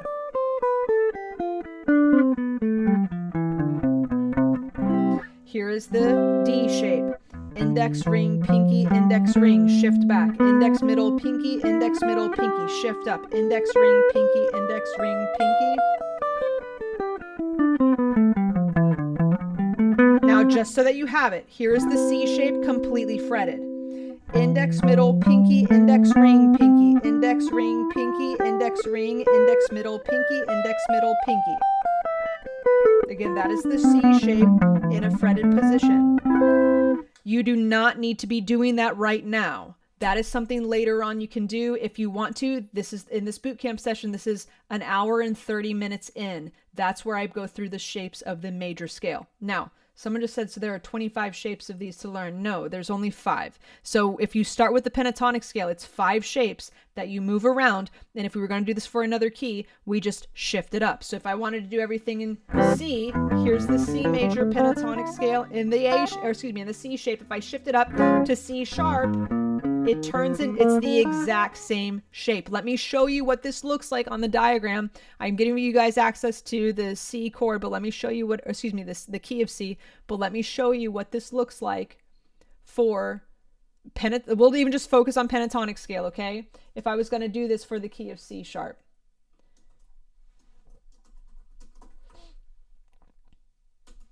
Okay, everything, oh, that's major, sorry, hang on, let me do major pentatonic, sorry guys.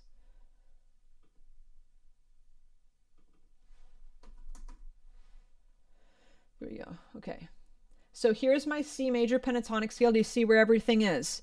If I was going to do this in another key, all I need to do is shift these boxes up by 1 fret.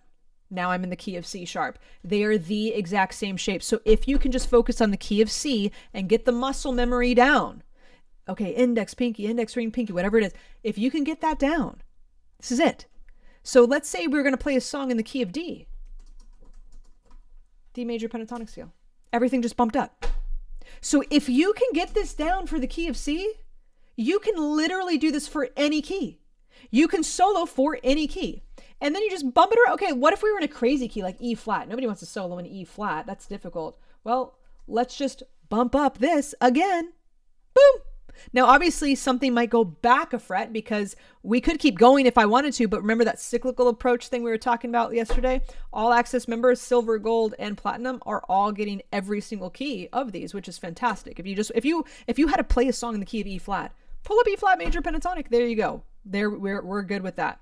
So real quick, I want to talk about a relative major minor, then we're all going to be improvising here. I'm so excited. Okay. If you want to improvise at home along with this is awesome. So relative major and minor. The term relative means what I you know me, I have my own. Oh, wait, hang on. What do you mean bump back? Bump it back. Shift it back? Shifting back 1 fret. Explain if it's a finger position that I said or for the key.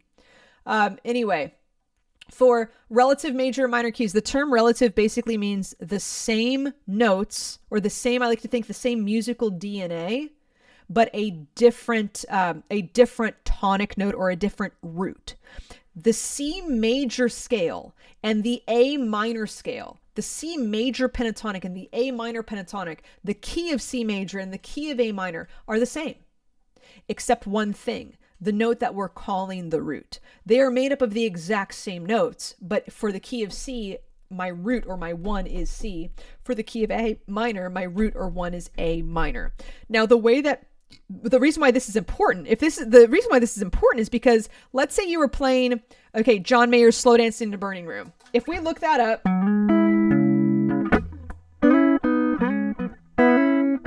if I wanted to solo with that, well, let me figure out what key it's in. If I Google that song, it will probably say, this song, Slow Dancing in the Burning Room, is in the key of C sharp minor. Well, what if you've only learned your major pentatonic scales? I don't know my C sharp minor pentatonic scale. Well, we learned our major pentatonic scale. So what's the relative major of C sharp? E. So if I can at least play my major pentatonic shapes that we literally just did and move them around to E, I can solo over that song. Totally fine. Okay. Personally, I think that song's in the key of E because it resolves to E, but I won't start that argument. Anyway, okay, real quick here. For E flat, Cassandra, I meant the D shape shifted down. It could have been up higher here, but the reason why I shifted it down because this G would have been on the 12th fret. And remember yesterday we talked about if something's on the 12th fret, we can take it down 12 frets just to keep everything in the 12th fret area. Okay, we could keep going on and on if we wanted to. So that's relative major and minor. I want to show you a trick here on the guitar if you are interested in finding, well, what is the relative major and minor? You obviously, guys, you have that chart which that makes life easy. I'm all about making your life easy. It doesn't seem that way because I feel like a lot of the stuff I teach like this seems like this is kind of complex, but it's actually very simple. We got to make life easier sometimes. So that chart is in the extra resources. Okay. So, anyway, this is how you find relative major and minor. Let's say you're in a major key and you want to find what the relative minor is. Find the tonic note or the root note of the major key. So if we're in the key of C major, let's find C anywhere. You can find it anywhere on the fretboard. Here's a C on the 8th fret. To find the minor, the relative minor of C major, go back 3 frets. Okay, it's A. I was on 8, now I'm on 5. It's A. If you're on the minor, if I'm on A minor and want to know what the relative major is, go up 3 frets. There's C. So C sharp, if I was in the key of C sharp minor, here it is on the 9th fret. And I wanted to go to the relative major, go up 3 for E major. Okay, that's it. So let's continue here. What we're going to do is I'm going to show you how I recommend practicing this. Then we're going to jump into improvisation. Okay. Hopefully nobody's gotten hurt yet. Okay. This is sometimes intense stuff. You do not need to know all of this right now. Okay. You do not need to know all of this right now. You don't need to be a pro in it. What I'm going to show you here is we have to, I tell my students, whenever you learn something on the guitar, if you don't learn it in 3 aspects, it's not going to stick. So there's 3 aspects of learning something for anything that we learn. And this is what I make sure for my community group, my coaching, my private students. Aspect number 1, we need to learn the thing. So if we're learning the pentatonic scale, we need to learn what the pentatonic scale is. We need to learn where it is on the fretboard in the cage system cycle. We've done that. The second aspect, if we're learning the pentatonic scale, we have to practice it. We have to actually have a method of practicing this so our fingers know what we're doing, our ears starting to get trained with this. We have to practice it. The third thing, and this is what is missed in so much, is application. We have to actually apply this. We have to actually use it. So I like to think about application as 2 avenues. One is what I refer to as transcription, and one is what I refer to as improvisation. Transcription is where, let's say we're learning the pentatonic scale. Where is an actual example in music that uses this scale so I can see how the pros actually do this? So, for example, when I teach my students pentatonic scale in my lessons or in my master classes, and I say, okay, we're learning the C major pentatonic scale, let's start to apply it. So here's how George Harrison uses the C major pentatonic scale in the solo of Let It Be. We can actually I pull up the tab, I pull up the diagram, and we see exactly what he's doing. So we can do it. Then we also need to improvise. If you're not doing these 2 aspects of application, it's not going to fully stick. You're not going to really use it. We need to see how the pros use it. And now we have to create with it. That's improvisation. That's what we're going to talk about tonight. So now we have to create with the pentatonic scale. We have to improvise with the pentatonic scale. If you can do all these 3 things with anything that you learn, whether it's a chord, whether it's a scale, whether it's a mode, whether it's triads, you will be able to really master the item or the topic that you're learning. Okay. So we've done the learning part, right? We learned the pentatonic scale. Okay. It's okay if you don't know it in your noggin completely just yet. It's totally fine. This is, if you had all this down, you might be a robot. Okay. We are humans. We have to remember when we are learning this instrument, we are humans. We are not AI robots that can compute this stuff completely perfectly. And that's a beautiful thing. Okay.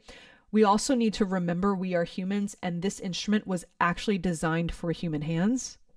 Sometimes when we're learning the cage system, it doesn't seem that way, but please no, this was actually designed for human hands. There's a way to make this work. Okay, let's keep going here. So we've done the learning. Let's practice. I could be a teacher that will make you want to bang your head against the wall or smash your head into the desk that you're sitting at. If I said, okay, now let's get our metronomes out and let's play with the metronome up and down the pentatonic scale, you can totally do that if you want. I find as long as we got some rhythm going on, we need to remind ourselves that we are learning scales to create music, to play music. I don't know about you, but if you have tried to learn scales and practice them and improvise with them, something that I hear from my students a lot is, I went online and I learned the blues scale, but when I play it, or I learned the pentatonic scale, when I play it, it sounds like a scale. Help me out. What am I doing? Part of the reason is if we only play with the metronome, which is totally fine to just play with the metronome. I'm a nerd. I think if you can learn how to groove with the metronome, you got it down. I love metronomes. Okay. I think they're a beautiful thing. But if we want to actually be musicians that are speaking the language of music on our instrument and doing something with this and not just regurgitating and reading tabs our whole lives, we have to remind ourselves we are doing this for the sake of music. It has to feel musical. So what we're going to do is we're going to actually use a backing track to practice with. You can use a song. There's a great website called songkeyfinder.com. You can pull up any key and it will give you hundreds, if probably thousands of song titles in that key. So if you want to pull up in the key of C, okay, Let It Be by the Beatles is in the key of C. Use that with what I'm doing here. Now I'm just going to use a backing track. And I've got this little... my audio won't come out of the streaming service, so I've got it on here. So let me pull this up here. I'm going to turn on a backing track in the key of C. This is in the key of C. And what I'm going to do here is I'm going to play up and down the pentatonic scale. Hey, baby girl, you waking up? Up and down. She loves improvisation. She knows it's time. It's time. We're getting closer, baby. So what we're going to do here, she dressed up for you guys tonight. Sugar's got a bandana. Sugar Bear, you got a bandana? Yeah, beautiful. I love you, sweetie. Yeah, we're gonna go out in a little bit as soon as mommy's done.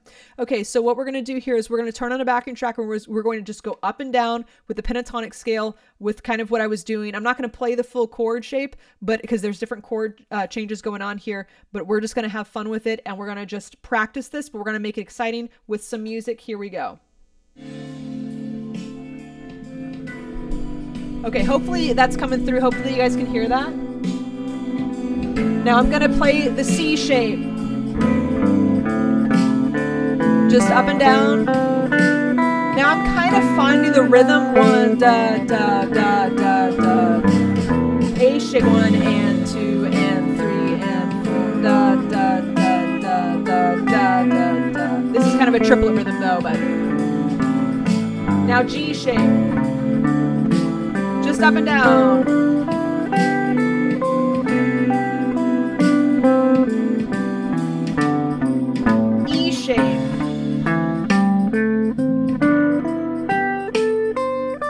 It's already starting to sound like music, right? Obviously we can get a little more creative with this, and we will. D shape. Why the key of G there? It's not the key of G. We're still in the key of C. There's a changing tonal center, but we're still in the key of C. Okay, this is a jazzier backing track. And I can put the link to this backing track. It's a YouTube backing track. I can put the link in the Facebook group. Okay, well, if you think I waste too much time talking about nothing, you don't have to be here, okay? So anyway, we're going to continue on here. So what we're going to do now is, you can see already we're creating, it's sounding more like music. I mean, I know I'm still playing the scale, but that's a healthy way to practice. I would turn on a song in the key of C right now, but I don't want for copyright stuff to have this taken down. So I just use a backing track, but you can use any song in the key of C. Go to songkeyfinder.com and you can do this for the key of C. So what we're going to be doing now is we're going to start improvising. Now I want to make this very clear. When we are improvising, especially with the pentatonic scale, we don't need to be obsessed over what the chords are. This is what I hear a lot. It's like, okay, well, I'm playing a song in the key of C, but I'm over a G chord. What chord should what notes should I play over? Or what shape should I use? Don't even think about that. We don't need to be thinking about any of that right now, okay? So what we're going to be doing here is I want us to focus on a broad concept called blanket scale. Okay, so we're going to first focus on what is the key that we're in. And if you are not familiar with what a key is, I highly recommend going back to my music theory session, which was session 1 of this bootcamp. I explain what the key is. Basically, it's our musical environment that the song's living in. If we're in the key of C, that means we're using the notes of the key of C, okay? So what we're going to be doing here is we're going to be thinking about a blanket scale. A blanket scale means whatever key we're in, we're throwing the scale on top of all of the chord changes. It doesn't matter what chord changes we're playing. If it's in the key of C, let's just throw this scale over and just think about it's going to cover everything. So no matter what chord, this song has like a D minor, a G, an A minor, a C. I think they even do like a secondary dominant and throw in like an A major there. There's something cool going on. Doesn't matter. All I need to focus on is I'm in the key of C, and so I'm going to use the C major pentatonic scale. If you are in the key of C, you can use the major scale or the major pentatonic scale for anything. If you are, I should say it like this. If you are in a key, if you are in a major key, you can use the major scale or the major pentatonic scale as a blanket scale. You do not need to get so caught up and wrapped up in, oh, I'm over the 4 chord right here. What should I do? We can do that later. I talk about that in a lot of my masterclass sessions. We can do that later. We can think about no choice. Right now, focus on muscle memory. Focus on getting that shape base down first. Okay. So here we go. What we're going to be doing here, we are going to start improvising. We're going to have this backing track playing in the key of C. And what we're going to be doing is I'm only focused on using the C major pentatonic. Now, I'm going to do this for one shape. A great way to do this is, again, one shape per, you guys are amazing in the chat. Yeah, if there's a troll in here, people are going to start, I've got a healthy tribe here protecting this live stream. It's amazing. So if we are, I got distracted here. Oh, if we have 5 days a week, we can do, let's just practice the C shape for Monday, the A shape for Tuesday, G shape for Wednesday, E shape for Thursday, D shape for Friday.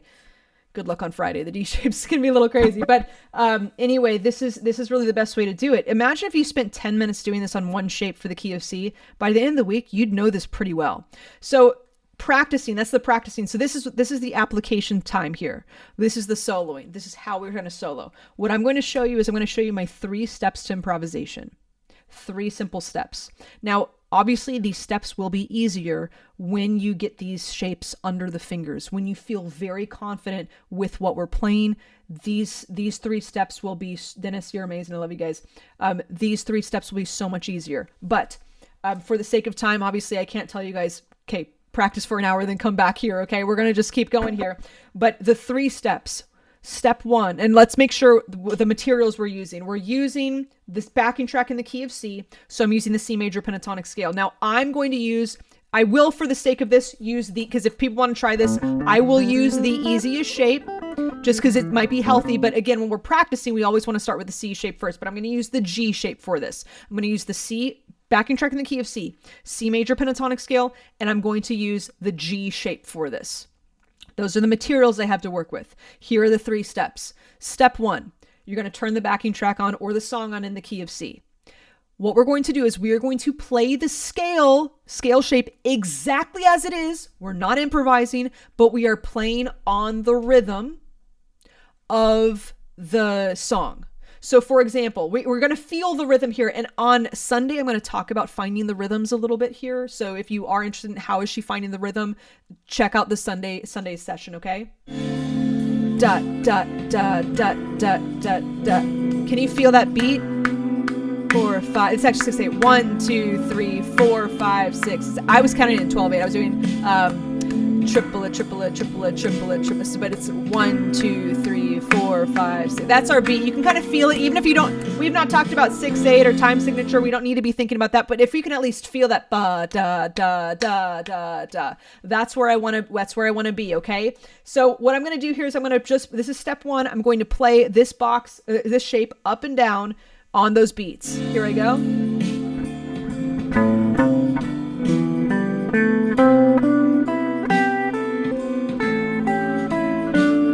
Okay, the purpose of this is not to improvise right now. It's just to get the muscle memory down, but also feel that we can understand the rhythm. It's already starting to sound musical. That's step 1. Let's talk about step 2.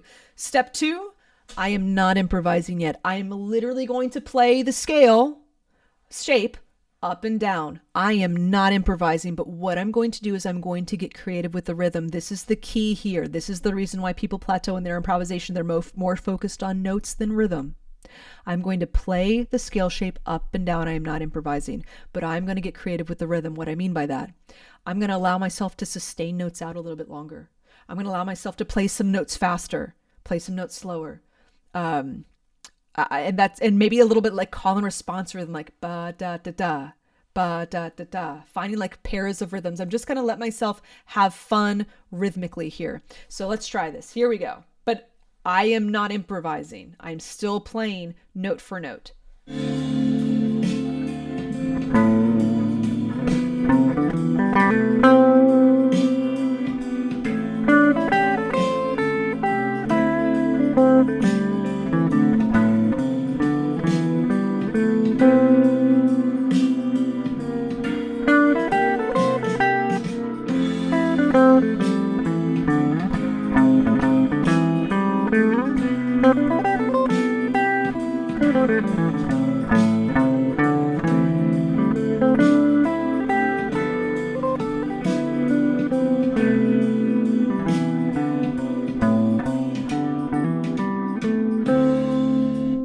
I literally played that scale shape note for note.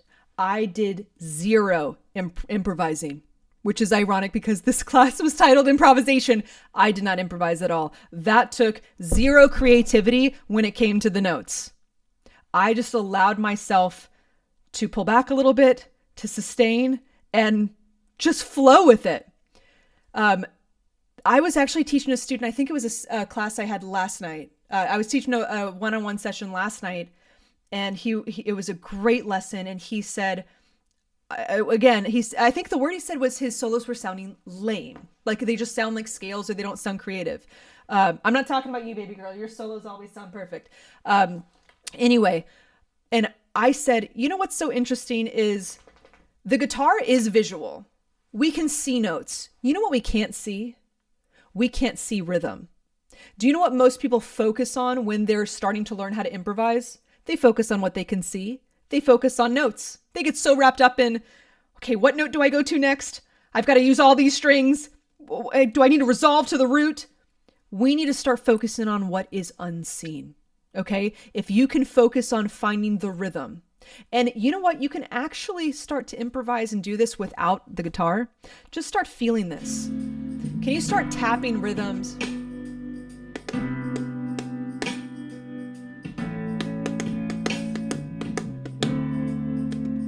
Can you just start tapping rhythms? Can you start, and that's part of what we call internalizing rhythm. Start focusing on that, okay? And then we can improvise. So that is that second step. And that might be enough for you right now to just start kind of breaking through the wall with the improvisation, okay? Now let's do step 3. Step 3 is we're still going to get creative with the rhythm, but we're going to allow ourselves hope and things unseen. Yeah, this has actually turned into a very inspirational lesson. I love it. So step 3, we're going to allow ourselves to get creative with the rhythm, but now also get creative with the notes. Honestly, step 2 might be enough for you right now. I'll also do this with the major scale here in just a second. We don't even need to be thinking like hammer-ons, pull-offs, double stops. I mean, you can if you want to think about later on hammer-on, slides, whatever you want to be doing with this stuff, totally fine. But let's start improvising here now, okay? There we go. Okay, so let's do this again.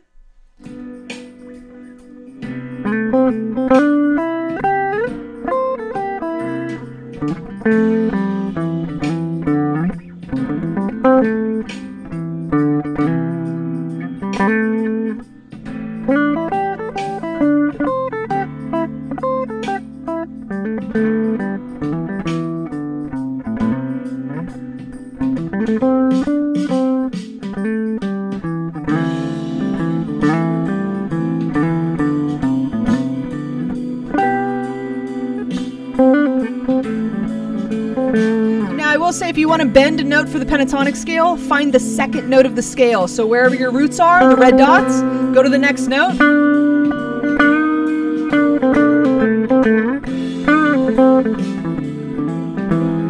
That's a great note to bend. It's the 2, so in the key of C it would be D. So then we can start improvising. But if I just said, okay, here's your scale, improvise. No, we need these 3 steps. Step 2 is the most important thing, okay? I'm going to do the same thing right now with the major scale just so you can see it. I will be doing it in this box, and I'll zoom in so you can really see this. Again, guys, if you just want to focus on major pentatonic right now, that's awesome. That's totally fine, okay? But here it is for the major scale. We're going to do the key of C.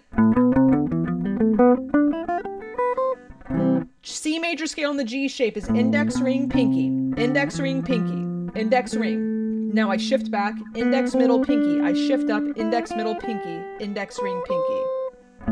This is going to be the shape that I'm going to use. So I'm going to do step 1. I'm showing this to you not to intimidate you, but inspire you. So when you get to the major scale, it doesn't have to be more difficult to improvise with. It's the same 3 steps. Here we go. Step 1. Obviously, I have more notes I can use.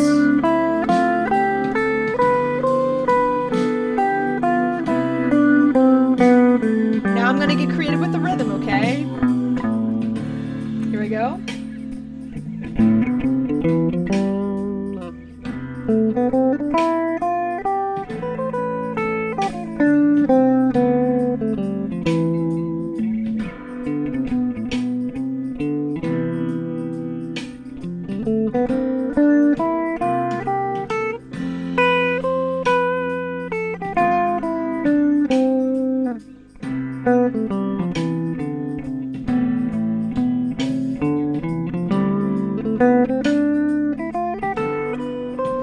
That's not it. I'm not even improvising. I'm just playing with the backing track, and I am getting creative with the rhythms. Then we can obviously improvise.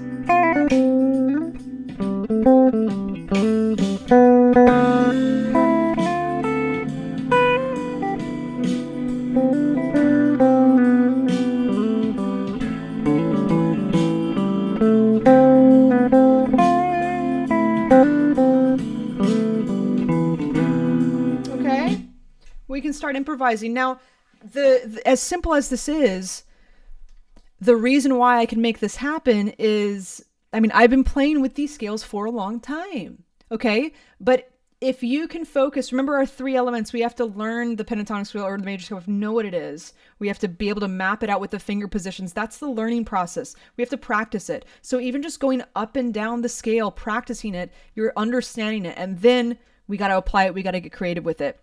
So hopefully this makes sense as to how you can actually start improvising. It doesn't take a lot of creativity. I have people say, okay, I don't think I can ever create on the guitar because I see all of these videos on scales and improvisation and the blues scales, and I don't have any licks in me. I don't have any stock riffs in me. I don't know enough. And I had a student last night, the same student last night said, he had a teacher that said, you have to have a vocabulary of stock riffs. Or stock licks or stock blues licks. I didn't have any licks that I was throwing in there. I was just communicating. I'm just communicating with the scale. That's all we're doing. Okay. Just allowing yourself to flow. And the rhythm is so crucial with that. What was I going to say? Let me say this right here. If you think that improvisation can be very intimidating. Let me say it like this. Improvisation can be very intimidating because it goes hand in hand with creativity. And a lot of people who play the guitar are used to just looking up tabs or reading chord charts and never creating. So yeah, improvisation will be intimidating if we think about it like that. But I wasn't being crazy creative today. And hopefully this shows you, if you at least know the key that you're in, let's say I'm in the key of F. Well, if you have the diagrams, just pull up the F major scale with the bubbles, or the F major pentatonic with the bubbles, which are the same things we were just doing. I'm just shifting it where the roots are on F. Just play through them and get creative with the rhythm. You don't even need to improvise. Okay. Now, obviously, I have some students that say they're not creative. They can't create. I believe every person was created to create. I believe we are creative beings. And sometimes creativity can be like a muscle that you have to work out. You have to exercise it. But, everybody is able to create with this because it's a simple formula. Music is a balance of formula and feel. The formula here, play with the backing track. play with rhythm, or find the key, find the pentatonic scale, find one shape, but the feel is now grooving with it or creating something with it. So let's say I wanted to do this for another key. Let's say I was in the key of F. I could take any of these shapes or boxes and move it so that the root is on F. That's all I would need to do. So let's say I had this G shape box, okay? Let's move it so the root's on F. This is C, this is C sharp, this is D, this is D sharp, this is C, this is F. So it would be the exact same box. Now it's on F. So if I wanted to improvise with F, I could do the same thing if I know the muscle memory. So that's why I say the muscle memory and the shape-based teaching right now is the most important thing. Okay? Amen, Hayden. I love that. Absolutely. Creating the image of God. Okay, so that is really what I wanted to get through tonight. Those 3 steps to improvisation it'll break things wide open for you. If you feel like, if you have tried to improvise and you felt yourself in a rut, this is crucial to get you out of the rut. And guys, focus maybe just on pentatonic and just one shape, even if it's the easy, simple G shape box. Okay. If you've never attempted improvisation, I hope this inspires you, doesn't intimidate you. Again, our goal for this is we hit this whole bootcamp series.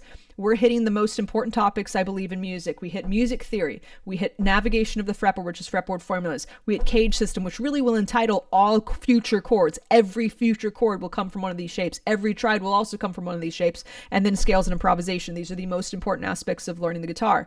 They can be very intimidating aspects. So my goal was for each of these sessions, I remove the intimidation factors and allow you to know, like, these are longevity exercises. These are longevity things where over time, you'll get better at all of these, but I want to introduce you to them and inspire you with them. Okay. If I never saw you again and I said, okay, I want you now to practice the guitar for the rest of your life, hopefully you're in the membership and you can actually have a guide along with me, but hopefully I've shown you these are the main topics that I would study. I would take the time, start researching about more theory elements, start looking at how to transpose something in the Nashville number system, start researching how do I move these boxes and these shapes around. If you have the courses, you don't have to research. I've done all it for you. You've got them right there in the recommended order. But this is a great way to introduce you to these topics. So my goal was to suck out the poisonous intimidation of this and really plant healthy seeds of inspiration for all of you for all of this. So that is the teaching aspect of everything that I did tonight. Definitely check out the stuff in the extra resources and the challenge. Let's talk about the challenge. The challenge tonight, I think I might have said major scale. We're going to do pentatonic. Play all 5 shapes of the C major pentatonic scale. If you want your name entered into the giveaway twice, you can do 2 things. You can also get it entered 3 times. So to get it entered first, you need to play all 5 shapes of the major pentatonic scale in C. All 5 shapes of the C major pentatonic scale. To get it into another, you can improvise with the major pentatonic to get your name entered again. And you can do any shape. You can do any backing track or song in the key of C, just improvising, kind of what I did there. You don't have to do the 3 steps. If you want to, that's great. If you want it entered another time, you can actually get it entered 3 times. Do the first thing with the major scale. So play through all 5 shapes of the 7-note major scale. Okay. I will pick 2 people for a one-on-one Zoom lesson or coaching call with me. I will have to stick it to 2. I know I doubled everything for tonight, but I'm going to stick it to 2 just because, my time is limited for some one-on-one stuff. So anyway, fantastic work with everything. Thank you for getting through. I know this was a long one. And if you do want to rewatch this one, I think the first 45 minutes or so is us going through the details of the all access membership and everything. So if you want to start on in minute 45 or an hour in, that would be a healthy place to restart all of this. Unless you want to just listen to me talk for the beginning. Anyway, that's everything. Let's jump into the Q&A time. Before we get into Q&A time, please remember, guys, we have the 2 bonus days, starts on Saturday. I will announce the winner of this challenge on Saturday during the live session, and I'll also notify you through Facebook and the email as well. So you have 2 days to get through this, which gives you some time because it's a monster one. I don't know if I did this one last year. Let me also say this before we get into Q&A. I think I'd forgotten this. When the all access membership doors open on Sunday at 6 p.m. Eastern and they close on Friday at midnight. When the all access membership doors close, the Facebook group also closes. Now, what happens is the Facebook group ends up going dormant. So no one can have access to it, but I open the Facebook group again next year for the bootcamp. So if you have loved all this stuff and you're like, I don't really want the membership, I just like the bootcamp stuff, totally fine. The Facebook group, everything can hop back on next year. But next Friday, the Facebook group will go down. You have until next Friday to watch these bootcamp videos. If you are in the gold and platinum tiers, will get lifetime access to the bootcamp videos as well. Okay, so set your alarms for Sunday and Godspeed. I know it's they might go quickly, so the ones that are gonna get in there. And truly, before we get in the Q&A, I know people have got to run because this was a longer one. I want to thank each and every person that's been in here, the warriors that have been in here for all 4 days. Guys, this stuff is not easy. Nothing here that we've been talking about is really easy. This stuff is, yeah, it's simple, but there's a difference between simple and easy. This stuff that I teach on is the stuff that most guitar players go around. It's the stuff that most guitar teachers don't touch on. But I have noticed that I've been teaching for a long time. I have been teaching guitar for 20 years. I started teaching guitar, I won't tell you how old I was, but I started before I could drive. And so I would walk from house to house in my parents' neighborhood to my students. I would book students that lived in their neighborhood so I could safely walk to their house with my guitar on my back. So I've been teaching this instrument for 20 years, and it's been really discouraging to see people come to me and they have been playing this instrument for a long time and they have no idea what's going on with it. They have no idea how to use it. They have no idea how to speak with it. They just continue to regurgitate. They continue to get stuck, and they can't express themselves. And it's not a good feeling to want to get it all out and you can't express yourself on that instrument. And so I've started to figure out, well, the majority of guitar players are like that. The majority of people who play the guitar are like that. So if we want to be different, we have to think differently.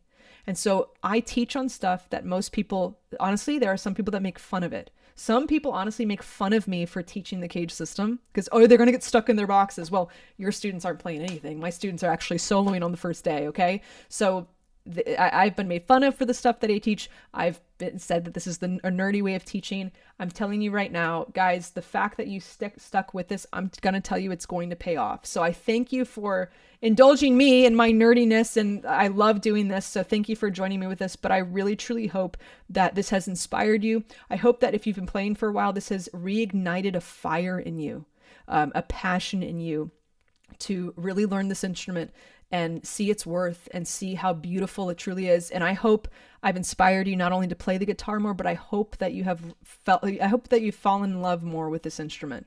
It's a beautiful thing. And thank you truly for everyone that has been in the Facebook group. Thank you for encouraging each other. Thank you for inspiring each other. I love that. It makes me so happy to be a part of this. So if you don't join the bonus sessions and if you don't join the membership, I truly just want to thank you for being here, guys. It's been an honor. It's to guide you on your guitar journey, even if it's a free 4-day session on YouTube. It's a responsibility I don't take lightly. It truly is, as silly as it sounds, like it's a matter of life and death, because you never know what somebody's struggling with. And they could be so frustrated with the way that they've not been able to play the guitar that they have a whole dark outlook on life. If I can inspire one person and just keep them going on, life is hard. If we can learn the guitar, it makes life a little bit more enjoyable. So spread love, spread joy, spread healthy guitar learning. And again, it's truly an honor to be able to have helped you guys the last 4 days. So I hope to see you guys in the bonus sessions. I hope to see you guys in the membership group. I think it's time for Q&A. So let's go ahead and start with the Q&A. I will stick around as long as I can. We'll do as best we can. You will not be offending me if the streaming numbers go down right now. I'm not about numbers, guys. If one person stays here to ask questions, I'll be here, okay? You can leave if you need to. If you do need to ask a question later, just hit that contact page, okay? Love you all so much. Let's get into the questions. Thank you guys for the kind things. Okay, the question is gonna how much is the membership? If you, I have not announced the public price, the price of membership to the public yet, and I'm still tweaking a few things because I'm trying to make it as low logistically that will allow me to survive. But what you can see is if you do kind of want to guesstimate, go to the courses page and check out how much those courses are. Maybe multiply it by 2, 3, a few. Maybe for silver, multiply it by 2. Maybe for gold, multiply it by 3, 3.5. It's better than $5,000 or $6,000, which is the price of the entire thing. Okay, so individually. So do you have a general formula for a praise solo that's more than just following the vocal melody, or do you use a classic double period format? So like a worship genre, worship style solo, I play around with a lot of half steps. 3s and 4s, 7s and 1s. I always, if I'm going to resolve to something to a 1, I always bend to that 1 from the 7. And I would say for a lot of worship stuff or praise stuff, major scale all the way. I don't do a lot of pentatonic work. There's different, and that's, I have a masterclass called, that in all the tiers get this. It's called Strategic Scale Application. I talk about why I would use the major scale, why I would use the pentatonic scale for different genres. But worship stuff, always major scale. Oh, I appreciate that. J.R. Halls, you're an actual musician, not just somebody teaching other people stuff. Thanks. I appreciate that. That's been, you guys are so kind. Learning to move around the fretboard, open up, love it. Pure magic. Love it. Okay. I followed several teachers, none compared to, thank you. Nothing compares to you. Thank you. Dennis, Dennis has had such great videos. I love, honestly, Dennis, your playing in the videos is great. I love sitting and watching you talk in the beginning. It's just awesome. You have so much joy. You bring us so much joy. Do you angle slant your pick for improvise, hold the pick tighter? That's a very good question. So I choke up a lot on the pick. Also, something else that I do, you might notice this a little bit. I have a tendency of keeping my fingers extended. This is really the trick of what I do here. I keep the fingers extended because we had talked a little bit yesterday. I might have mentioned this. Good technique starts from a relaxed state. We want to remove excess tension. If I have my hands relaxed, what happens to my fingers? They're out. What is the position of the hand that has the most amount of tension? A fist, right? That's great for punching through a wall, not for playing the guitar, okay? So I'm going to relax my hand. And even when I strum, my fingers are out. They're not curled under. So when I'm improvising, that gives me so much relaxation. I can actually kind of have my pinky like laying on where the pick, there's no pick guard here, but kind of where the pick guard would be. So I extend those fingers. It keeps me really relaxed. I also use thinner picks. For some reason, when I use thinner picks, I relax my hand a little bit more. This is a 0.6, but I can go thinner than that sometimes. Caitlin, you keep the boot camps open for a while? I'm out of work. Okay. For the boot camps will be open until next Friday. The replays will be open until next Friday. So you've got 1 week from tomorrow that you can be watching these things. Okay. And I'm not even going to tell you could screen record them, but sorry.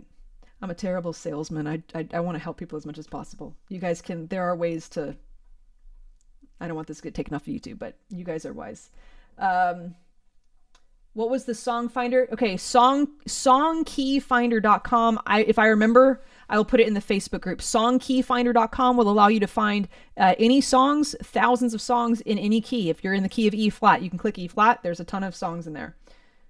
Wonderful calling. Thank you so much. Okay.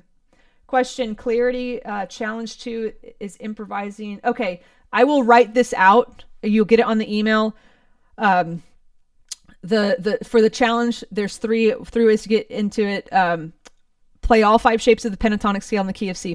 So all 5 shapes of the C major pentatonic scale. You can also play all 5 shapes of the C major scale, and you can improvise with the C major pentatonic scale or the C major scale. Improvise with one of them.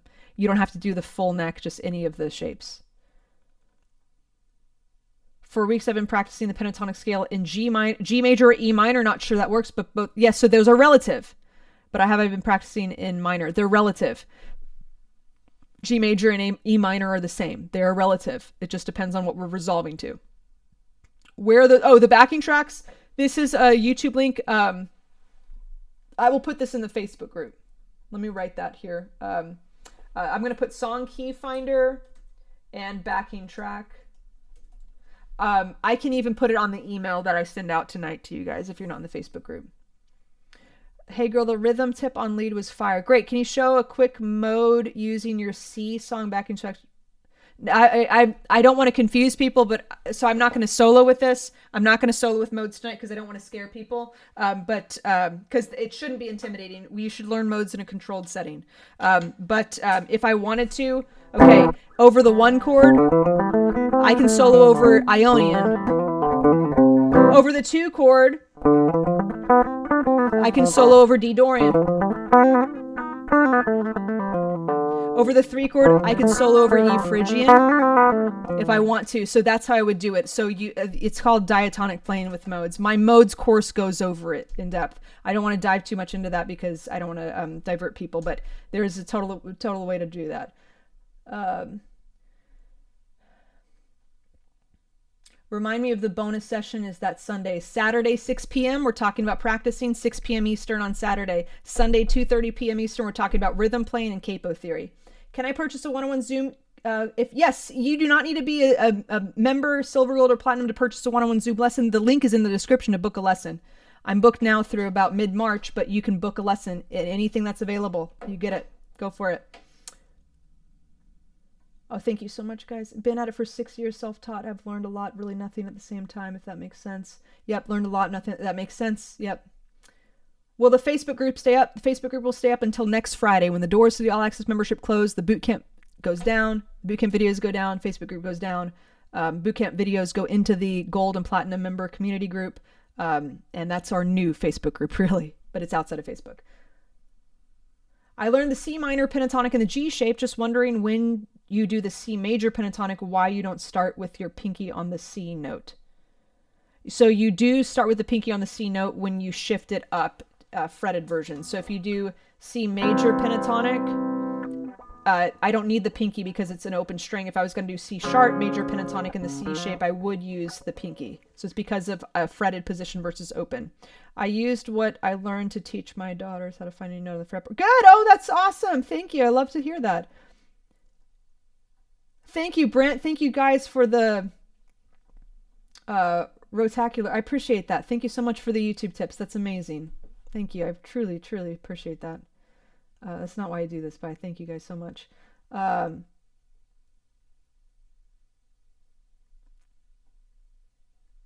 So a C major scale can be played over an A key because it's relative. It can be played over an A minor key. If you notice from the music theory session, we never covered minor keys because technically minor keys can be the same thing as major keys. We have 12 major keys. We have 12 minor keys. They can be relatives. Now, I won't get into this. My harmonic minor scale gets into this a little bit. I also have a master class that talks about the harmonic minor scale where I get into this a lot. The only time it would not work, relative major and minor, is when the relative minor is built off of a harmonic minor scale rather than the natural minor scale. I don't want to get into that because I don't want to confuse people with some of this theory stuff. We can go much deeper in it, but C major and A minor, those are the same keys that could be relative. Question, what level of membership included the replays of the masterclasses, gold and platinum? So the levels of membership that include the bootcamp replays are the membership that includes the community group. So if you go to the, and actually I should put that, I'll put that on here, right here. The boot camp videos will be inside the community group. So silver does not get that. Gold and platinum are going to get that. Okay. Silver will get the entire video course, diagram library, 40 hours of master classes. That in itself is like $5,500. But gold and platinum will get the community group, the live streams, the boot camp replays, my guitar Q&A service. You get feedback on playing, all of that. But the platinum does have the 12 one-on-one coaching calls. Again, gold members, there's only 150 of those available. Platinum, there's only 10. Okay. If I could clone myself, well, it's ironic because I have an identical twin. I should say that, but if I could clone myself, I would be able to put in more people in that group. But the way that I do my teaching, and I'm going to do this as long as I can, I try to be as invested personally in each guitar player's life. And so I don't want to, I want this to be as, still be able to reach as many people as possible, keep it intimate as well. It's been a hard thing to balance, and there might be restructuring in the future. Depending, my stuff is kind of blown up within the last year or so. So I will say the lifetime access to all this stuff if you get it this year, or even next year, if I still do the lifetime access, you'll always have lifetime access. But I will say in future years, maybe even next year, but definitely within 2 years, I know I'm going to have to move it this way. It will not be lifetime access. It will be some sort of monthly or yearly subscription. But if you're in it now, you get it's not going away. Okay. What is the cutoff time for the challenge? We'll do Saturday. Okay, I'll put this on the email. The next session is Saturday at 6 p.m. Eastern. So we'll say Saturday at 5 p.m. Eastern, okay? Why bend the second note? Let's talk about it. This is a theory question. Thank you so much for asking a question. I love questions that I can really get in teaching. Let's talk about why we bend the second note. Okay, so if you want to bend, you know how like we've got like the blues bendy notes or the pentatonic bend? If whatever key you're in, if you go to the root and just go to the next note, which would be in the key of C, D, which is the second note of the scale, that's the note to bend. That's the sweet spot bend of pentatonic. So any D on here I could bend. I could bend any of these and it's going to sound killer. The reason why is because there's something so magical about this note. If on the guitar, we can do a half bend, we can do a whole bend. If you're learning the solo Stairway to Heaven, you've learned a step and a half bend, okay? A half bend is bending the note up 1 fret or 1/2 step. That would take this to E flat. That is the blue note. That is the minor third, so it's going to sound bluesy. It's going to sound really cool. I'll show it to you here in a second on the guitar. If I bend it up a whole step, 2 frets, that is the third note of the scale, which is the note E, which is part of my scale. So that's going to sound good anyway. So you get 2 different sounds here. I could do a half bend, which kind of sounds bluesy. I could do a whole bend, which is going to sound country.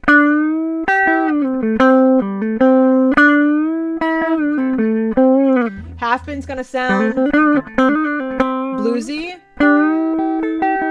Whole bend's going to sound country, okay? But it's that magic note for the pentatonic. It's the 2. I'm looking forward to your academy. Awesome. Grab that gold membership. Don't know how long those are going to be around, but grab those while they're there. I love it. I'll be also cool to like hang out with you guys more. The boot camp was great. Michael, it's so good to see you in here. You're amazing. Guys, if you're in the Facebook group, Mike McCormick put up a video of his studio practice room. If we all had rooms like that, it would really inspire us to practice more. He's an awesome gigging musician. He's incredible.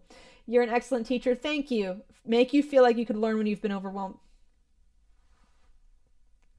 I really appreciate that. Actually made you feel like you could learn where you've been overwhelmed for years. Because we picked up this instrument because we love it, not because we hate ourselves and we want to be frustrated, right? I love that. Thank you so much. Been playing guitar for 49 years, always open to learn more. You are letting me still teach me things. Love.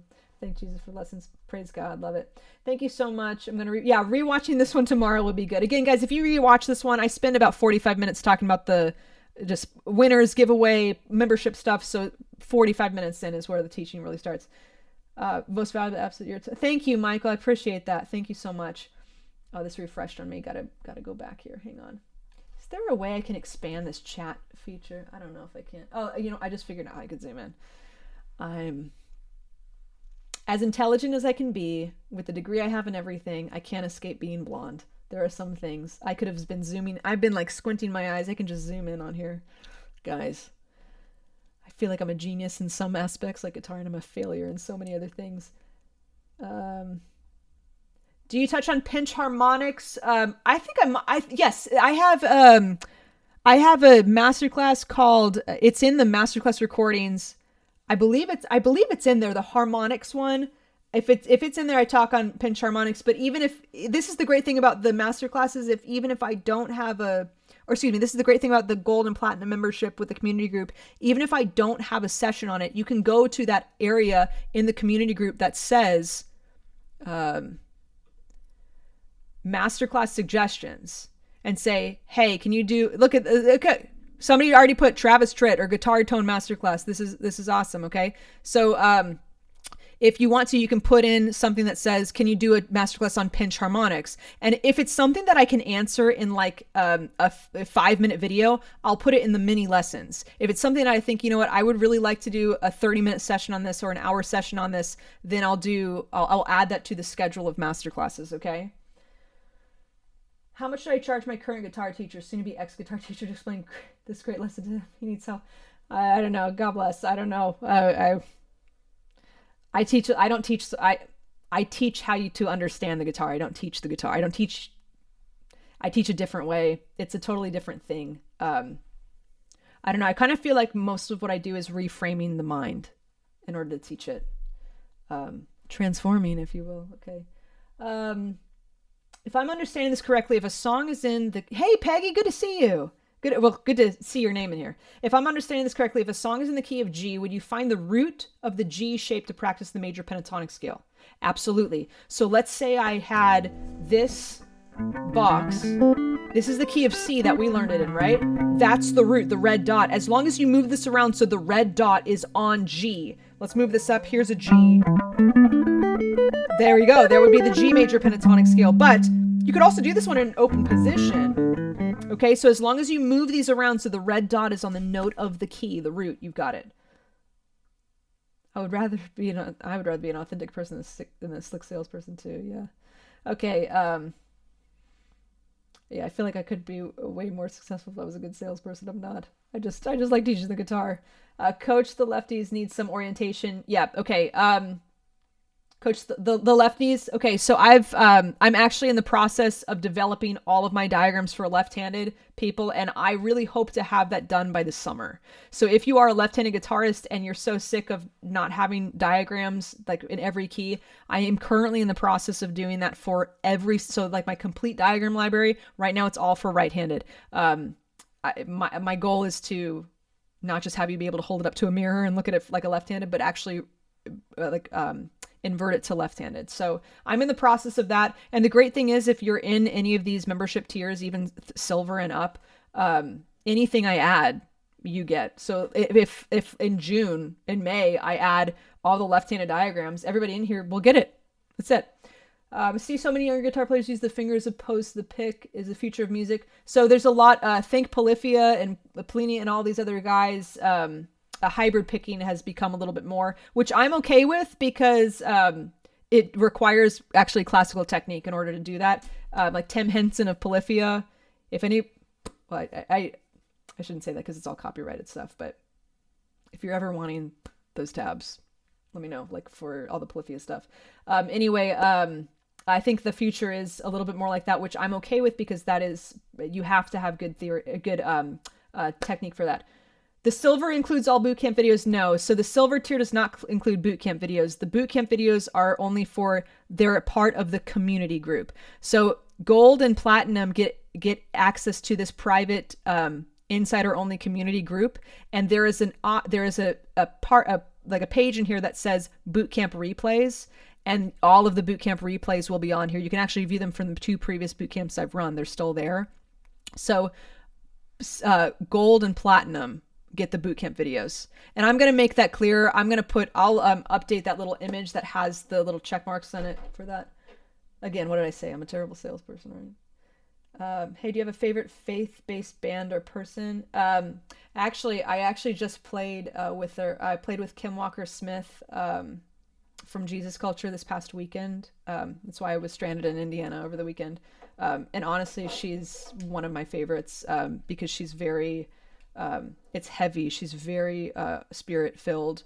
I also love Misty Edwards, a little bit of a throwback. I love Misty Edwards stuff. It's not cookie cutter stuff. If I'm listening to worship music, it needs to be like Holy Spirit fired, consuming me type of stuff, not just like surface level stuff, like radical, like you can raise the dead type of stuff.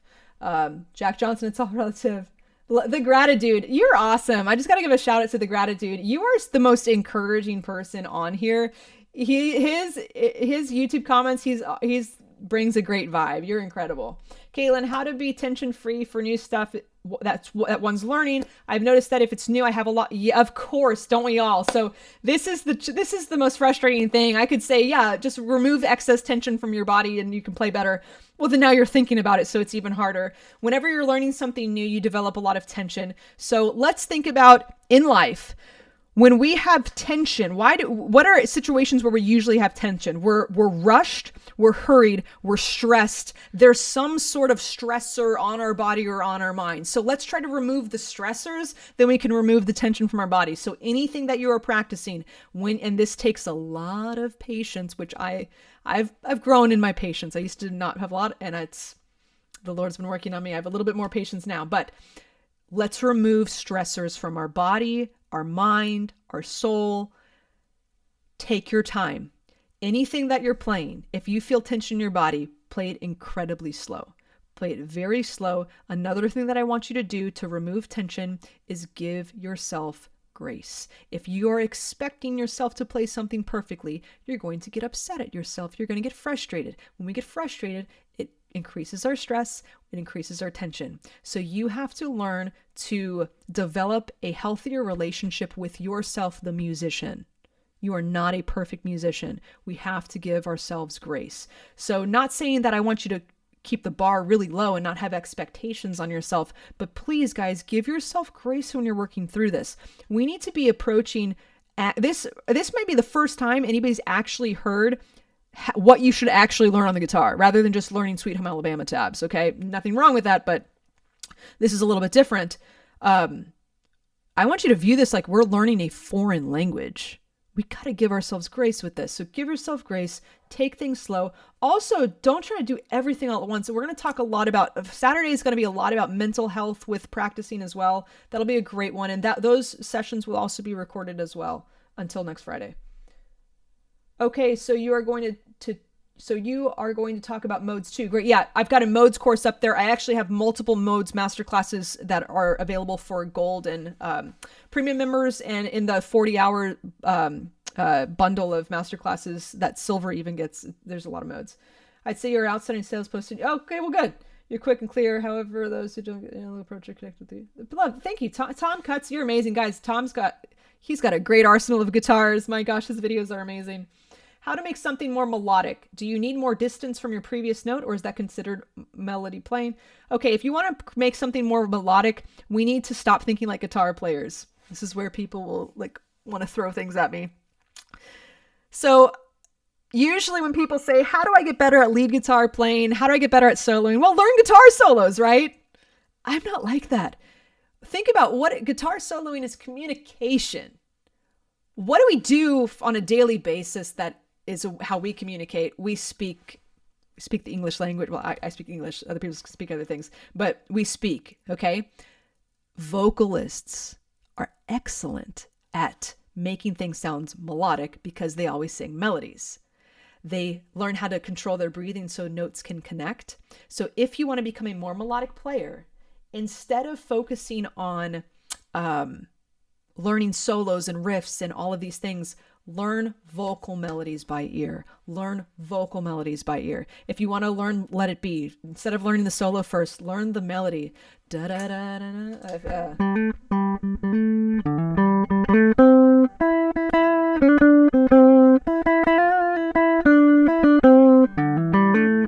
Then you're going to sound a lot more melodic, okay? Learn these melodies. That's the first thing. So when we start on the major pentatonic scale, we should not start on another note, but start on the C note and play the scale. Okay, it is more important to resolve to the root rather than start on the root. Resolving. Your ear is going to sonically imprint on the last note you play.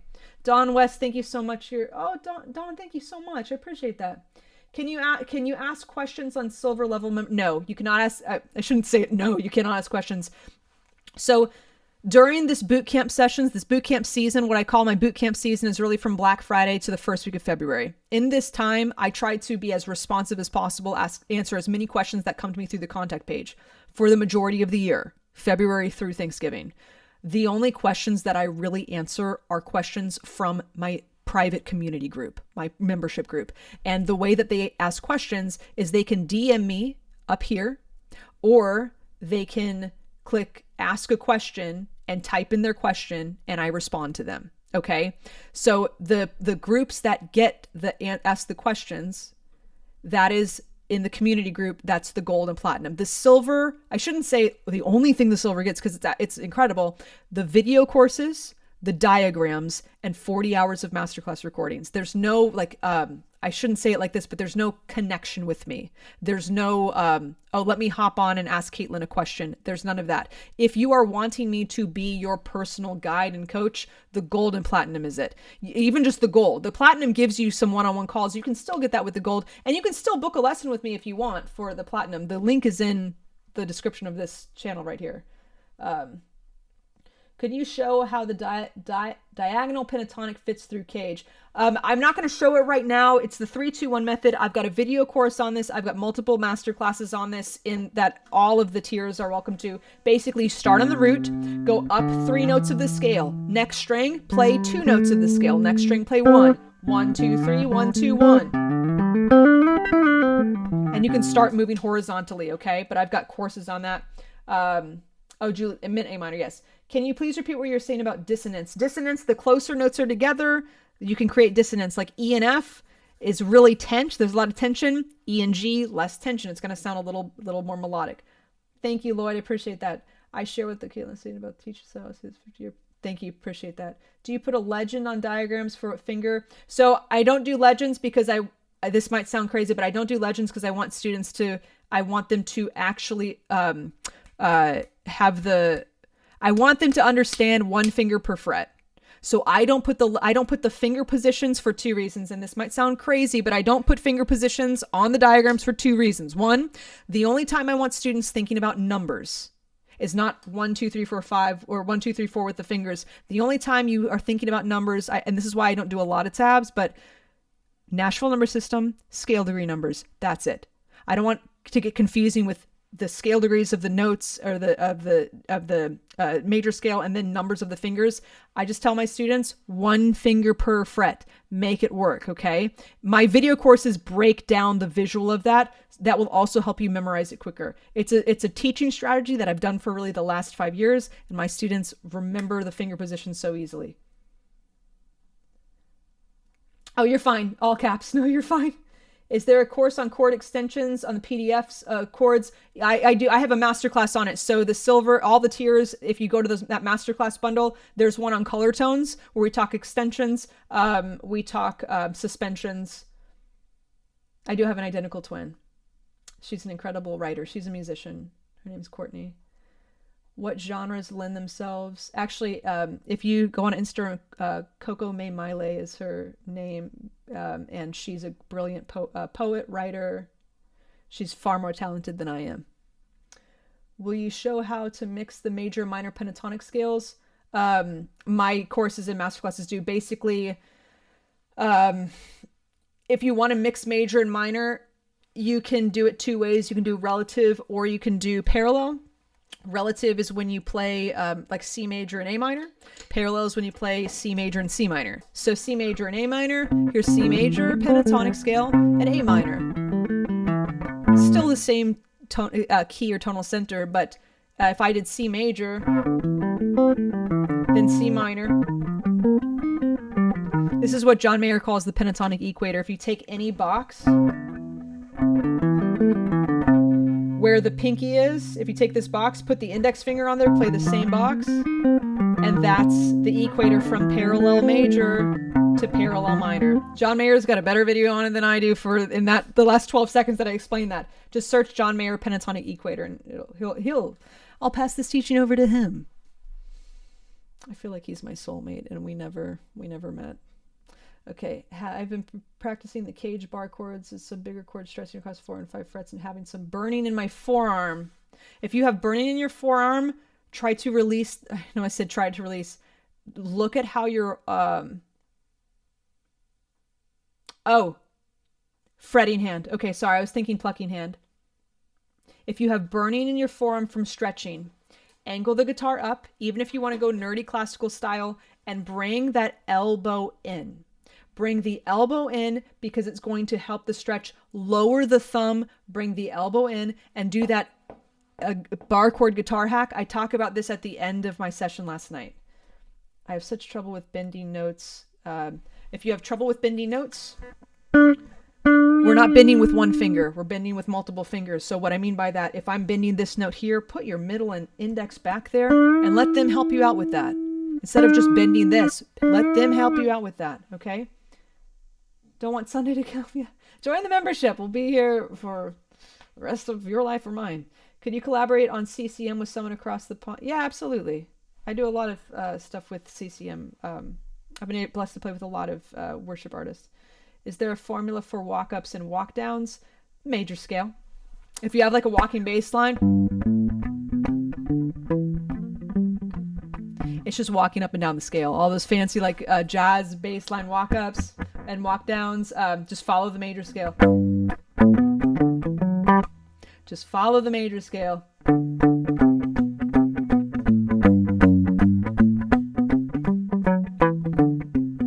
Major scale. If you know the major scale, you know everything. Really. Okay, that's all the questions we've got here. Beautiful. Okay, excellent, guys. If you still have a question or want to ask me something later, please hit that contact page at the bottom of the screen.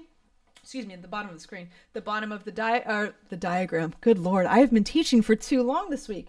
The description. All access membership at Caitlin'sGuitarAcademy.com. I'll be sending out the emails, and I'm going to I'll enhance the descriptions of this to explicitly say which ones get access to the bootcamp replays. Okay, I think that's about it, about everything. So Sunday, 6 p.m. Eastern. Website for the backing tracks. I'll put that on there. Your buckle scares me. I got this belt on Amazon, guys. Guitar Mama. I love it, guys. You guys are awesome. Okay, so we've got Saturday, 6 p.m. Eastern. Take the day off tomorrow. Honestly, maybe don't even touch the guitar tomorrow. Let your brain absorb these things. Sometimes my greatest breakthroughs in guitar and even teaching come from me setting everything down and taking my dog on a walk. And on that note, baby girl, you got to say, the people love you. They want more of you. Here we go. I feel like I have an OnlyFans for my dog. Okay. Starlight dressed up for you guys tonight. She's chilling. She wants to say thank you for being here for the entire week. It's been a beautiful, beautiful week. She's loved having each and every one of you in here. And guys, thank you so much for having a great boot camp time. You guys are the reasons why this boot camp was so good. I'm a pretty good teacher. I will say that. I've been doing this for a while. But the whole experience in the Facebook group, I don't have a lot to do with that. You guys are amazing. You're smiling, babe. Anyway, I'd love to see you guys in that all access membership. I'd love to see you in gold and platinum. It's going to be a good time. Set your alarms. They're probably going to sell out, so set those alarms so we can make that happen.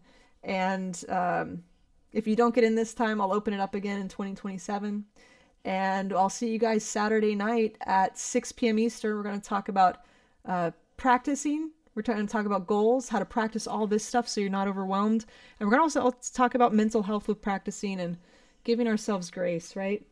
Giving ourselves grace, because the world will not give it to you. We got to give ourselves some grace. I love you all. Have a wonderful rest of your evening or wherever you're viewing from. If I got people in here, probably they're starting to wake up and start their day. It's been an amazing session, amazing week. It's been transformative for me. I hope you've felt the same thing. Have a wonderful weekend, and I hope to see you guys on Saturday, 6 p.m. Eastern. I'll send out all the emails and everything. Love you guys. Bye.